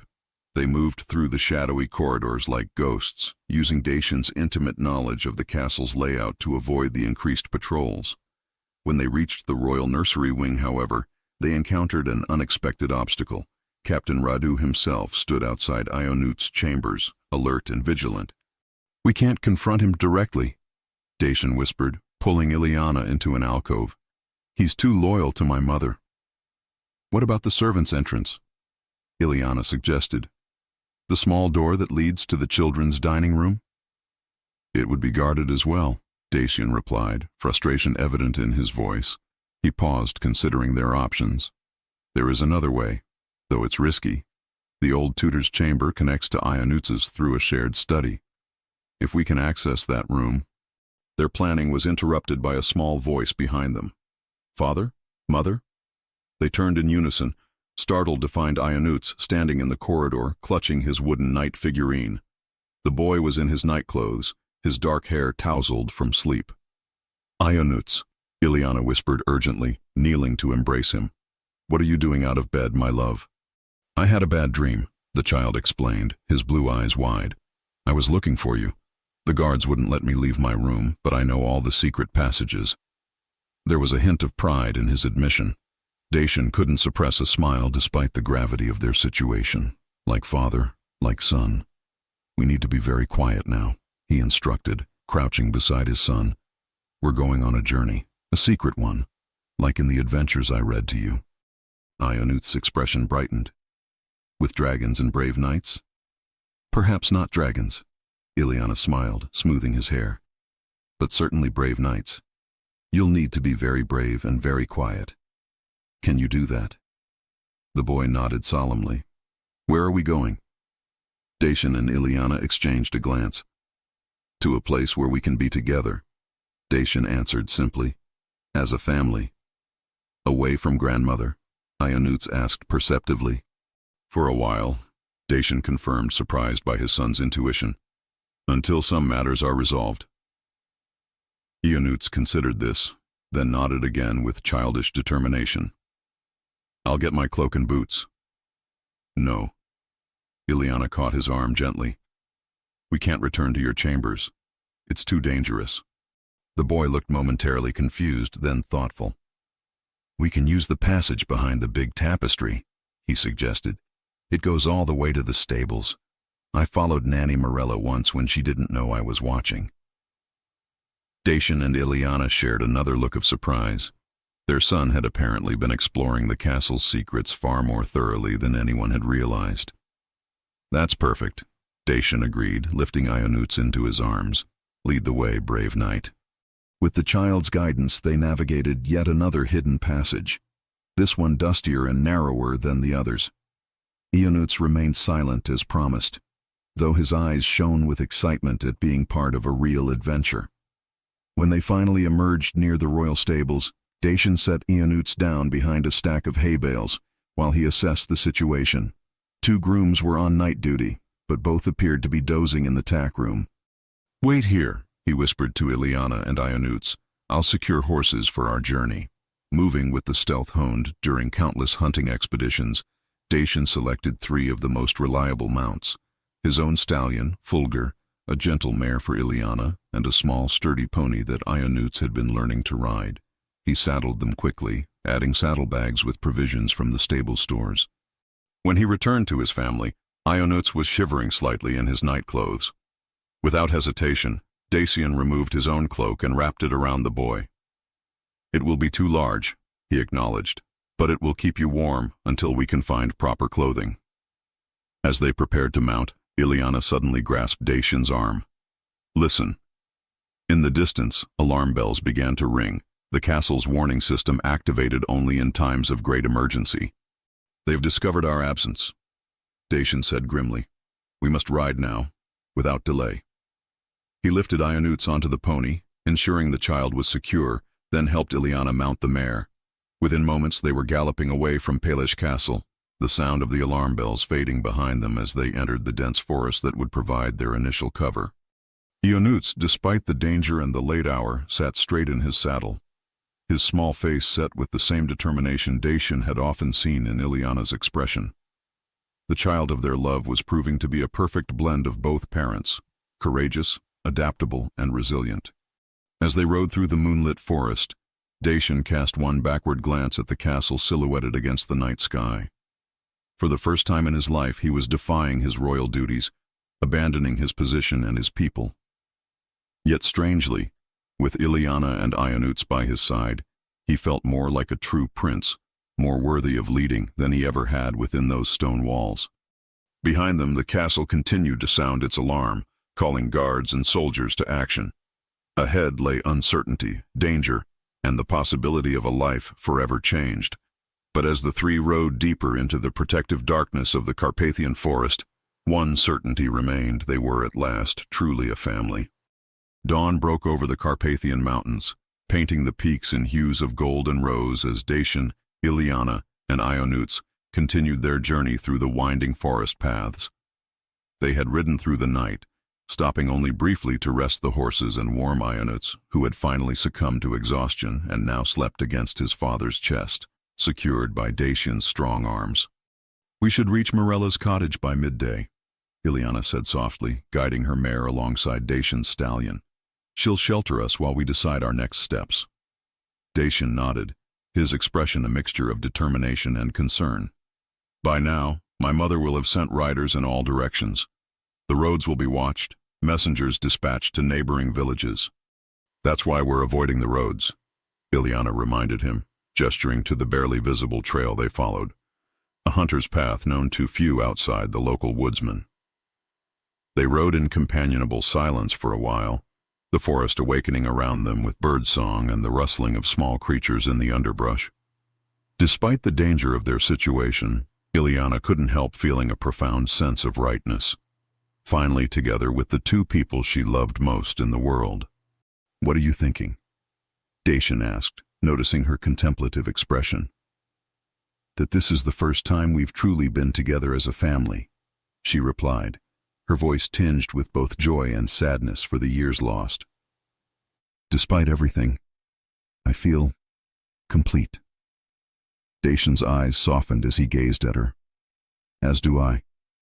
These hours, dangerous as they are, have been more real than all my years in the castle."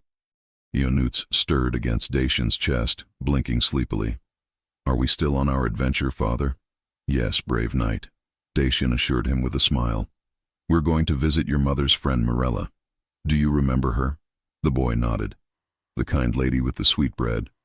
She gave me honey cakes when we visited the village." Ileana's heart swelled at the memory. Those rare, precious moments when she had managed to bring Ionuts to the village under the guise of educational outings, arranged with the help of sympathetic castle staff, had been her lifeline during the years of separation. As midday approached, they emerged from the dense forest into a small clearing where a modest cottage stood, smoke curling invitingly from its chimney. Morella must have spotted them through the window, for she hurried outside before they had fully dismounted, her weathered face alight with concern and relief. "Praise be," the older woman exclaimed, embracing Ileana tightly. "When I heard the castle bells in the night, I feared the worst." "We're safe, Morella," Ileana assured her, returning the embrace. "But we need shelter, just for a day or two." Morella welcomed them inside, ushering them to the fire and immediately setting about preparing a simple meal. Ionuts, energized by the rest and the promise of food, explored the cottage with childish curiosity, exclaiming over Morella's collection of carved wooden animals. "The Queen has declared you both traitors to the crown," Morella informed them in hushed tones while Ionuts was distracted. "Royal proclamations were delivered to the village at dawn. There's a substantial reward offered for information leading to your capture." Dacian's jaw tightened. "She moves quickly. What specifically does she claim?" "That you, Prince Dacian, were enchanted by an Ottoman spy who infiltrated the castle in disguise," Morella replied, shaking her head at the absurdity. "That you helped this spy escape with royal secrets and must be apprehended before further damage is done to Romania's security. She's turned our love story into a tale of espionage and betrayal," Ileana observed bitterly. "Clever. It explains both my presence at the castle and why you would help me escape." "The village believes none of it," Morella assured them firmly. "They remember the seamstress's daughter who left 7 years ago, and they recognize the Queen's proclamation for what it is, a desperate attempt to control a narrative that's slipping from her grasp." "Nonetheless, we can't stay here long," Dacian said, accepting the bowl of stew Morella offered. "Your loyalty to us puts you at risk." "Bah!" Morella waved away his concern. I'm an old woman with nothing to fear, but you're right, you can't remain. The Queen's guards will search every home in the village eventually. We'll leave tomorrow at first light, Dacian decided. Make for the border with Transylvania. I have allies there who will shelter us while we gather support. Ionuts returned to the table, climbing onto Ileana's lap as if he'd been doing so his entire life. The natural ease with which he had accepted her as his mother brought tears to her eyes. Will we live in a new castle? The boy asked, digging enthusiastically into his stew. Dacian exchanged a glance with Ileana before answering carefully. Not immediately, little one. First, we must stay somewhere quiet, somewhere safe. Like a secret hideout? Ionuts's eyes widened with excitement. Like in the stories? Something like that. Ileana smiled, smoothing his hair. A place where we can be together without worry. That evening, after settling Ionuts to sleep in Mirella's small bedroom, Dacian and Ileana sat before the fire, speaking in low voices about their plans. Mirella had gone to the village to gather news and supplies, leaving them a rare moment of privacy. I've been thinking, Dacian said, taking Ileana's hand in his. Perhaps this forced exile is a blessing in disguise. Ileana looked at him questioningly. How so? For 7 years I lived half a life, ruling from duty, not passion, raising our son alone, missing the other half of my heart. His fingers intertwined with hers. Now, despite the danger, despite the uncertainty, I feel fully alive for the first time since I believed I lost you. Dacian, Ileana whispered, moved by his words. What if we don't fight to return? He continued, his expression earnest. What if we build a new life somewhere far from court intrigues and royal obligations? Just the three of us, living simply, honestly. The suggestion was so unexpected, so contrary to everything she knew of royal duty, that Ileana wasn't sure how to respond. You would abandon your birthright? Your responsibilities to Romania? Not abandon, Dacian clarified. Redefine. A crown is merely a symbol. True leadership comes from wisdom, compassion, and integrity, qualities I've seen more abundantly in you than in many who wear royal regalia. He shifted closer, his eyes reflecting the dancing flames. These past days have shown me what truly matters. Ionuts deserves parents who are present, loving, united. You deserve the recognition and position that were wrongfully denied you. And He paused, searching for the right words. I deserve the chance to be the man and father I want to be, not merely the prince I was born to be. Ileana's heart swelled with love for this man who continued to surprise her with his depth and courage. It's a beautiful dream, she acknowledged softly. But your mother will never stop searching for us, especially for Ionuts. He's the future of the monarchy. Then perhaps it's time for the monarchy to evolve, Dacian replied, a new determination in his voice. Not through revolution or abdication, but through transformation. A royal family that embraces love over lineage, substance over status. Their conversation was interrupted by the sound of approaching horses, many horses, moving at speed toward the cottage. Dacian was on his feet instantly, moving to the window to peer cautiously through the curtains. Royal guards, he confirmed grimly, at least a dozen, led by Captain Radu himself. Panic surged through Ileana as she rushed to the bedroom where Ionuts slept peacefully. How did they find us so quickly? It doesn't matter now, Dacian replied, already gathering their meager belongings. We need to leave immediately through the back. Ileana gently woke Ionuts, whispering reassurances as the confused child blinked sleepily. We need to continue our adventure, my sweet one, very quietly, like silent forest creatures. The boy nodded bravely, though fear flickered in his eyes as the sound of voices grew louder outside. Dacian lifted him into his arms, and together, the three of them slipped through the cottage's rear door into the gathering darkness. Their horses, fortunately still saddled in anticipation of a possible hasty departure, were tethered behind Mirella's small stable. As Dacian helped Ileana and Ionuts mount, shouts erupted from the front of the cottage. The guards had entered and discovered it empty. Ride for the eastern path, Dacian instructed urgently. I'll create a diversion to buy us time. No, Ileana protested, reaching for his arm. We stay together, no matter what. The determination in her eyes brooked no argument. Dacian nodded once, mounting his stallion in a fluid motion. Together, they spurred their horses toward the dense forest just as the first guards rounded the corner of the cottage. "There! The traitors escape!" Captain Radu's voice boomed across the clearing. The forest swallowed them into its protective darkness, but the sounds of pursuit were close behind. Dacian led them on a winding path, using his intimate knowledge of the royal hunting grounds to navigate the treacherous terrain in the fading light. Ionutz, clutching the saddle horn with white-knuckled determination, remained silent despite the fear that must have gripped him. Ileana kept close to his pony, one hand occasionally reaching to steady him when the path grew particularly rough. After what seemed like hours of frantic riding, they emerged into a small, secluded valley, nestled between two steep ridges. At its center stood a simple wooden structure, the royal hunting lodge that had once been their secret meeting place in happier times. "They won't think to look here," Dacian explained as they dismounted, the sounds of pursuit having faded into the distance. "It's been abandoned since my father's time, removed from the official records after a boundary dispute with local landowners." The lodge was dusty but intact, its single room furnished with basic necessities, a hearth, a table with bench, and a sturdy bed frame with a straw mattress. Dacian quickly built a fire while Ileana settled Ionutz, who had finally succumbed to exhaustion after their harrowing escape. As their son slept, Dacian and Ileana sat close together before the fire, the weight of their situation settling heavily upon them. "We can't keep running forever," Ileana said softly, voicing the thought they both shared. "No," Dacian agreed.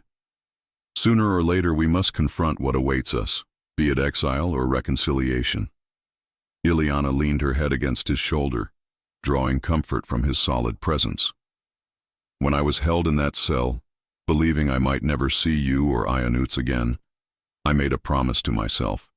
If given another chance, I would never again let fear dictate my choices." Dacian pressed a kiss to her temple. "And I vowed that I would never again allow duty to override what I know in my heart to be right." He paused, gazing into the flames. "Whatever comes next, we face it as we should have faced my mother 7 years ago, together, united in love and truth." As if in response to his words, a distant sound caught their attention. Not the clatter of pursuing horses, but the single, clear note of a royal horn. The signal used only by the highest-ranking members of the court. "That's impossible," Dacian murmured, rising to his feet. "No one but the royal family knows of this lodge's existence." Together, they moved to the window, peering cautiously into the moonlit valley beyond. A solitary figure on horseback approached, the royal standard of Romania fluttering from a staff attached to the saddle. "It can't be," Ileana whispered in disbelief. But as the rider drew closer, the moonlight illuminated a face they both recognized all too well, the imperious features of Queen Elisabetta herself, riding alone toward the lodge that had witnessed the beginning of their love story 7 years ago. Queen Elisabetta dismounted with surprising grace for a woman in her 60s, her movements betraying none of the fatigue such a journey should have caused. Moonlight silvered her hair and cast deep shadows across her face as she approached the hunting lodge, alone and apparently unarmed. Dacian stepped outside to meet her, positioning himself protectively in the doorway.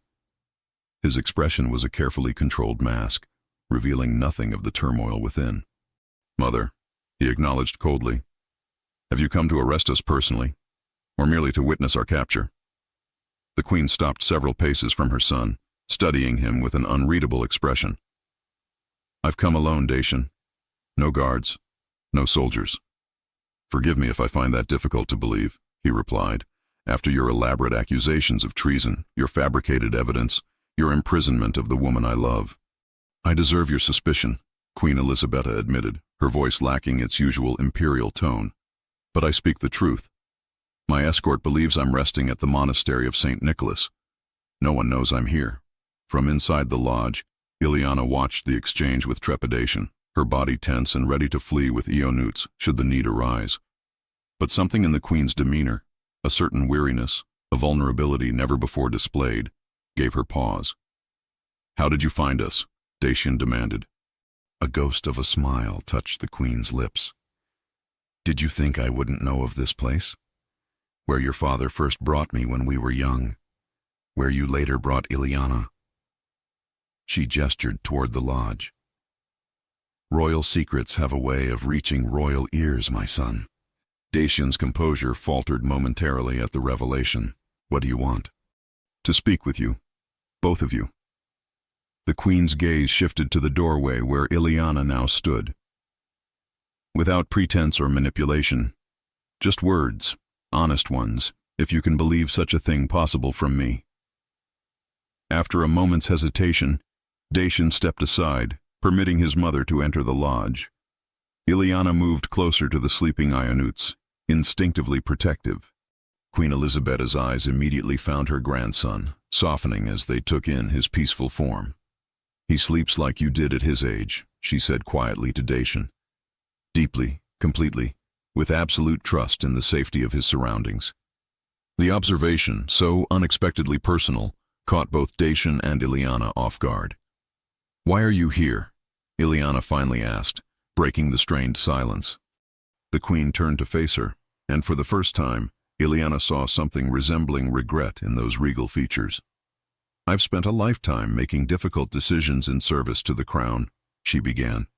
Decisions that hardened me, year by year, until I could justify any action, any cruelty, as necessary for the greater good. She moved to the rough-hewn table, running her fingers absently over its surface. When Dacian told me of his intention to marry you, I saw only threat, to the succession, to the purity of the royal line, to our alliances with more powerful kingdoms. I didn't see two people in love. I didn't see the mother of my grandchild. You separated me from my newborn son, Ileana said, her voice tight with emotion. You told me he would be better without me. I believed it, the queen admitted, or convinced myself I did. The truth is more selfish. I feared losing influence over my son and heir. I feared being supplanted in his heart by a younger woman. I feared change. Dacian watched his mother with a mixture of disbelief and cautious hope. Why this sudden change of heart, after going so far as to accuse us of treason? Queen Elizabetta sank onto the bench, suddenly looking every one of her 63 years. Last night, after you escaped, I went to Ionuts's chambers. I found this. She withdrew a small object from her cloak, a childish drawing of 3 figures holding hands, labeled in uneven script, Father, Mother, and me. He had hidden it beneath his pillow, she continued. A secret treasure, a dream of the family he longed for. When I saw it... She paused, her voice wavering uncharacteristically. I remembered a similar drawing I once found among your possessions, Dacian. After your father died, 3 figures, you, me, and him, a family torn apart by death, not by scheming or politics. The queen looked up, meeting first Dacian's gaze, then Ileana's. I realized what I had done, not for Romania, not for the crown, but out of my own fear and pride. I had become the villain in my own son's story. Dacian remained skeptical. These realizations come conveniently late, Mother, after you've already set in motion accusations that will follow us forever. Not forever, the queen countered. Not if I retract them publicly. This statement stunned both Dacian and Ileana into momentary silence. You would do that? Ileana finally asked. Undermine your own authority? Admit to such a deception? The thought terrifies me, Queen Elizabetta confessed with unexpected candor. My entire life has been built on the perception of infallibility. To admit such a grievous error. She shook her head. But the alternative terrifies me more. Losing my son and grandson forever. Living my remaining years alone, the architect of my own isolation. She turned to Dacian, her expression more vulnerable than he had ever witnessed. I do not expect immediate forgiveness. What I did to you both is unforgivable. But I ask for the chance to make amends, to know my grandson, to rebuild what I so callously destroyed. Dacian exchanged a glance with Ileana, their silent communication speaking volumes after years of forced separation. Words come easily, Ileana said carefully. Actions will prove your sincerity. I understand, the queen nodded. That is why I bring this. She produced a sealed document from within her cloak. A royal decree, signed and witnessed, acknowledging Ileana Vasilescu as the true mother of Prince Ionuț and your rightful consort, Dacian. It formally retracts all accusations of treason and Ottoman collaboration. Dacian accepted the document, breaking the royal seal to examine its contents. The language was unambiguous, the queen's signature unmistakable. This would be legally binding, he observed, surprise evident in his voice. You've already had it witnessed by the Archbishop and Lord Chancellor. I visited them before coming here, the queen confirmed. They know the truth now. At least, enough of it to understand the injustice that was done. A small sound from the corner drew their attention. Ionuț had awakened and was watching the scene with wide, curious eyes. Grandmother? He called hesitantly. Are you here to take us back to the castle? Queen Elisabetta turned toward her grandson, her expression softening further. Only if that is what your parents wish, little one. The use of the plural, parents, was not lost on either Dacian or Ileana. It represented a concession the queen had refused to make for 7 years. Ionuț looked to his mother and father questioningly. Dacian moved to sit beside his son, choosing his words carefully. Your grandmother has come to apologize, he explained, for keeping you and your mother apart, for not telling us the truth. The boy's brow furrowed as he processed this information with the straightforward logic of childhood. You did a bad thing, he said to his grandmother. Father says when we do bad things we must say sorry and try to fix them. A strangled sound escaped the queen, something between a laugh and a sob. Your father is wise, Ionuț. Yes, I did a very bad thing, and I am trying to fix it now, though some damage cannot be undone. Ionuț considered this, then asked with disarming directness, Are you sad about it? Very sad, the queen admitted, her composure finally cracking. Sadder than I've ever been. To everyone's surprise, Ionuț slipped from the bed and approached his grandmother. When I'm sad, Mother hugs me, he informed her seriously. It helps. Queen Elisabetta looked to Ileana, a silent question in her eyes. Ileana gave a small nod, her own emotions too complex to voice. With reverent gentleness, the queen embraced her grandson for what was essentially the first time, not as a royal duty or a dynastic necessity, but as a grandmother seeking connection with a child. Ionuț patted her back awkwardly, his innocent gesture of comfort more powerful than any formal reconciliation could have been. Watching them, Ileana felt the rigid wall of hatred she had built against the queen begin to crack. Not collapse, the wounds were too deep for that, but fracture enough to allow the possibility of something beyond bitterness. What happens now? She asked quietly, directing the question to both Dacian and his mother. Dacian's hand found hers, their fingers intertwining in that familiar perfect fit. That depends on whether we can trust this change of heart. Queen Elisabetta gently released Ionuț, who returned to his parents' side. I suggest a test, she proposed. Return with me to the castle, not as fugitives but openly, under my protection. Allow me to make the public proclamation acknowledging Ileana as Ionuț's mother and retracting the false accusations. If I fail to fulfill this promise, you remain free to leave. And afterward? Dacian pressed. Will you continue to interfere in our lives to manipulate events to suit your vision of the monarchy? The queen met her son's gaze steadily. I will step back from direct rule. It is time for you to govern as you see fit, with the woman you have chosen by your side. I ask only to remain in my grandson's life, to be permitted to love him openly, as I should have done from the beginning. The request, so human, so contrary to the calculating queen they had known, caused Dacian and Ileana to exchange another long look. We need time to discuss this, Dacian finally said, alone.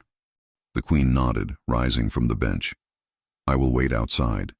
She paused at the door, turning back with uncharacteristic hesitation. Whatever you decide, know this.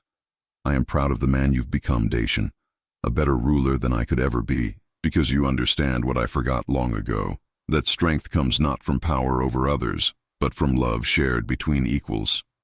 With that surprisingly humble statement, she departed, leaving Dacian and Ileana to make perhaps the most important decision of their lives, whether to trust the woman who had caused them such profound pain, or to continue their flight into an uncertain exile.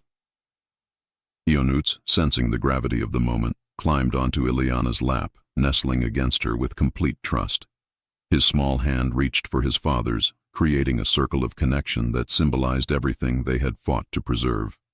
"What should we do?" Ileana whispered, her eyes searching Dacian's for guidance. Dacian's gaze moved from Ileana to their son, then to the doorway through which his mother had departed.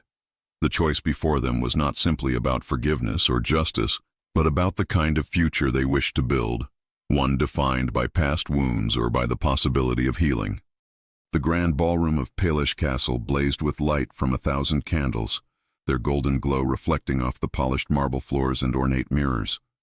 Nobility from across Romania and neighboring kingdoms filled the vast space, their excited whispers creating a constant, hushed backdrop to the evening's momentous occasion. 1 month had passed since the night at the hunting lodge, 1 month of cautious rebuilding, of tentative trusts tested and, surprisingly, honored. Now the entire court had gathered for an event many had thought impossible, the formal recognition and wedding of Crown Prince Dacian and Ileana Vasilescu. In a small antechamber adjacent to the ballroom, Ileana stood before a full-length mirror, barely recognizing the woman who gazed back at her. Gone was Elena Constantine, the kitchen maid in her simple gray dress. In her place stood a princess-to-be, draped in ivory silk embroidered with silver thread and tiny seed pearls. Her chestnut hair, finally freed from the confining headscarf, was arranged in an elegant style befitting royalty, adorned with a delicate diamond tiara, a wedding gift from Queen Elisabetta. "You look beautiful, mother," Ionuts declared from his perch on a nearby settee. The boy was resplendent in his formal court attire, a miniature version of the royal uniform his father would be wearing. Ileana turned to him with a warm smile. "And you look very handsome, my brave knight. Are you ready for your important role today?" Ionuts nodded solemnly. "I carry the rings on the special pillow, and I walk very straight and tall between you and father." He recited his instructions with the seriousness only a 7-year-old could muster for such an important task.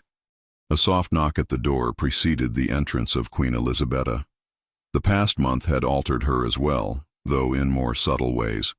Her bearing remained regal, her silver-streaked hair still arranged in its customary elegant style, but there was a softness about her eyes that had not been there before. "It is almost time," she announced, her gaze taking in Ileana's appearance with evident approval. "The guests are seated. Dacian awaits at the altar." Ionuts jumped up excitedly. "Grandmother, do I look like a proper prince?" The queen's expression softened further as she regarded her grandson. "Indeed you do, Ionuts. The most handsome prince in all of Europe, I would say." She straightened his already immaculate jacket with gentle hands. "Why don't you go with Lady Anna now? She'll make sure you're in exactly the right place when the ceremony begins." After Ionuts had departed with his attendant, an awkward silence fell between the two women, who had once been bitter adversaries. Their relationship remained complex. Wounds 7 years deep could not heal completely in a single month. But they had reached an understanding built on their shared love for Dacian and Ionuts. "I never thought I would see this day," the queen finally said, her voice uncharacteristically reflective. "You, in a royal wedding gown, about to marry my son with my blessing." "Nor did I," Ileana admitted. "There were many dark days when I believed I would never even hold my son again, let alone stand as his father's bride." Queen Elisabetta moved closer, adjusting the fall of Ileana's veil with careful hands. "I have spent a lifetime making decisions I believed were necessary, regardless of the pain they caused. It is humbling to realize how terribly wrong I was about what truly matters." She stepped back, meeting Ileana's gaze directly. "I do not expect your forgiveness, Ileana, but I am grateful for your grace in allowing me to remain in my son's and grandson's lives." Ileana studied the older woman's face, seeing beyond the regal mask to the human vulnerability beneath. "Forgiveness isn't something given in a single moment. she replied thoughtfully. It's a path we walk daily, choosing to move forward rather than remain bound to past hurts. She reached out, taking the Queen's hand in a gesture that would have been unthinkable a month ago. For Ionut's sake, for all our sakes, I am walking that path, as are you, I think. Emotion flickered briefly across Queen Elizabeta's features before her composure reasserted itself. With a small nod of acknowledgement, she stepped back. It is time. Romania awaits its new princess. The great doors to the ballroom swung open, revealing the assembled court in all its splendor. At the far end stood Dacian, resplendent in his formal military uniform adorned with the royal insignia. Beside him waited Ionut, his small face solemn with the importance of his duty. As Ileana began her walk down the long aisle, the court's initial murmurs faded to reverent silence. Many had known her only as Elena the kitchen maid. Others remembered her from 7 years ago as the seamstress's daughter who had allegedly died in a bandit attack. The story of her separation from Dacian and Ionut, of the Queen's deception and eventual change of heart, had spread throughout the kingdom in carefully managed stages over the past month.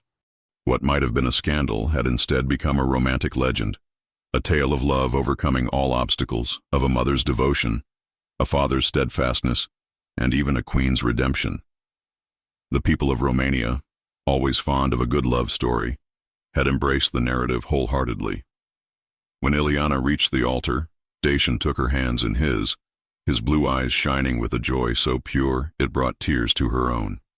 7 years ago I made a silent promise, he whispered, his voice meant only for her, that if by some miracle you were returned to me, I would never again let anything separate us. And I promised that I would find a way back to you and our son, no matter what stood in our path, Ileana replied, her voice equally soft. Ionut, standing between them, looked up with a bright smile. And now we're all together forever, he added, the childish certainty in his voice bringing gentle laughter from those close enough to hear. The archbishop stepped forward, beginning the ancient ceremony that would unite them not just in love, for that bond had never truly been broken, but in the eyes of the church, the state, and history itself. As vows were exchanged and rings blessed, Queen Elizabeta watched from her place of honor, her expression a complex mixture of emotions. When Dacian and Ileana were finally pronounced husband and wife, she was the first to rise in recognition of their union, a public gesture that spoke volumes to the assembled nobility. The celebration that followed was the most magnificent Pelesh castle had seen in decades. In the midst of the feasting and dancing, Dacian led Ileana out onto a quiet balcony overlooking the royal gardens where they had first reconnected months ago. Happy? He asked, drawing her into his arms. Beyond words, she replied, leaning into his embrace. Sometimes I fear I'll wake and find this all a beautiful dream. If it is a dream, then we share it, Dacian assured her, pressing a gentle kiss to her forehead. And I have no desire to ever wake from it. They stood in comfortable silence for a moment, watching the stars emerge in the darkening sky above the Carpathian peaks. Mother seems different tonight, Dacian observed eventually. More at peace than I've seen her in years. She's letting go, Ileana replied thoughtfully. Of control, of the past, of the narrative she created to justify her actions. It can't be easy for her. Dacian nodded in agreement. When she officially named me regent last week, I saw something in her eyes I'd never witnessed before, relief. As if the burden of the crown had become too heavy to bear alone. Yet she carried it for decades without complaint, Ileana noted, a new understanding in her voice. Whatever her flaws, whatever pain she caused us, her strength cannot be denied. Nor her capacity for change, it seems, Dacian added. Did you see her with Ionut during the feast?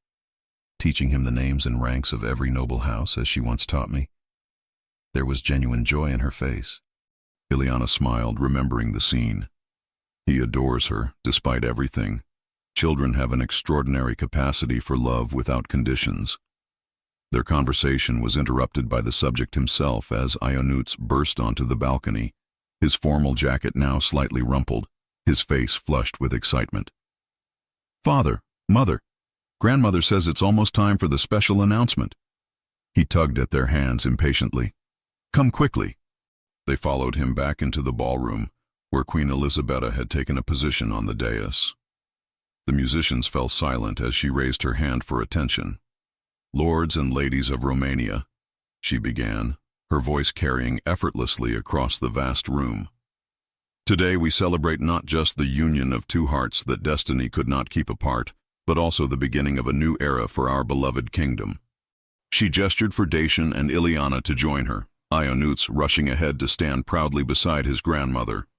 From this day forward, Prince Dacian will rule as regent, with Princess Ileana at his side.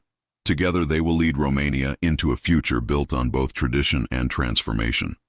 The Queen's gaze swept the assembled nobility. "I have complete faith that they will guide our nation with wisdom, compassion, and courage." She turned to face Dacian and Ileana directly. "And I have faith that they will succeed where I sometimes failed, remembering that true strength lies not in power jealously guarded, but in love generously shared." With these words, Queen Elisabetta removed the royal signet ring from her finger, the symbol of her authority as ruler, and placed it in Dacian's hand.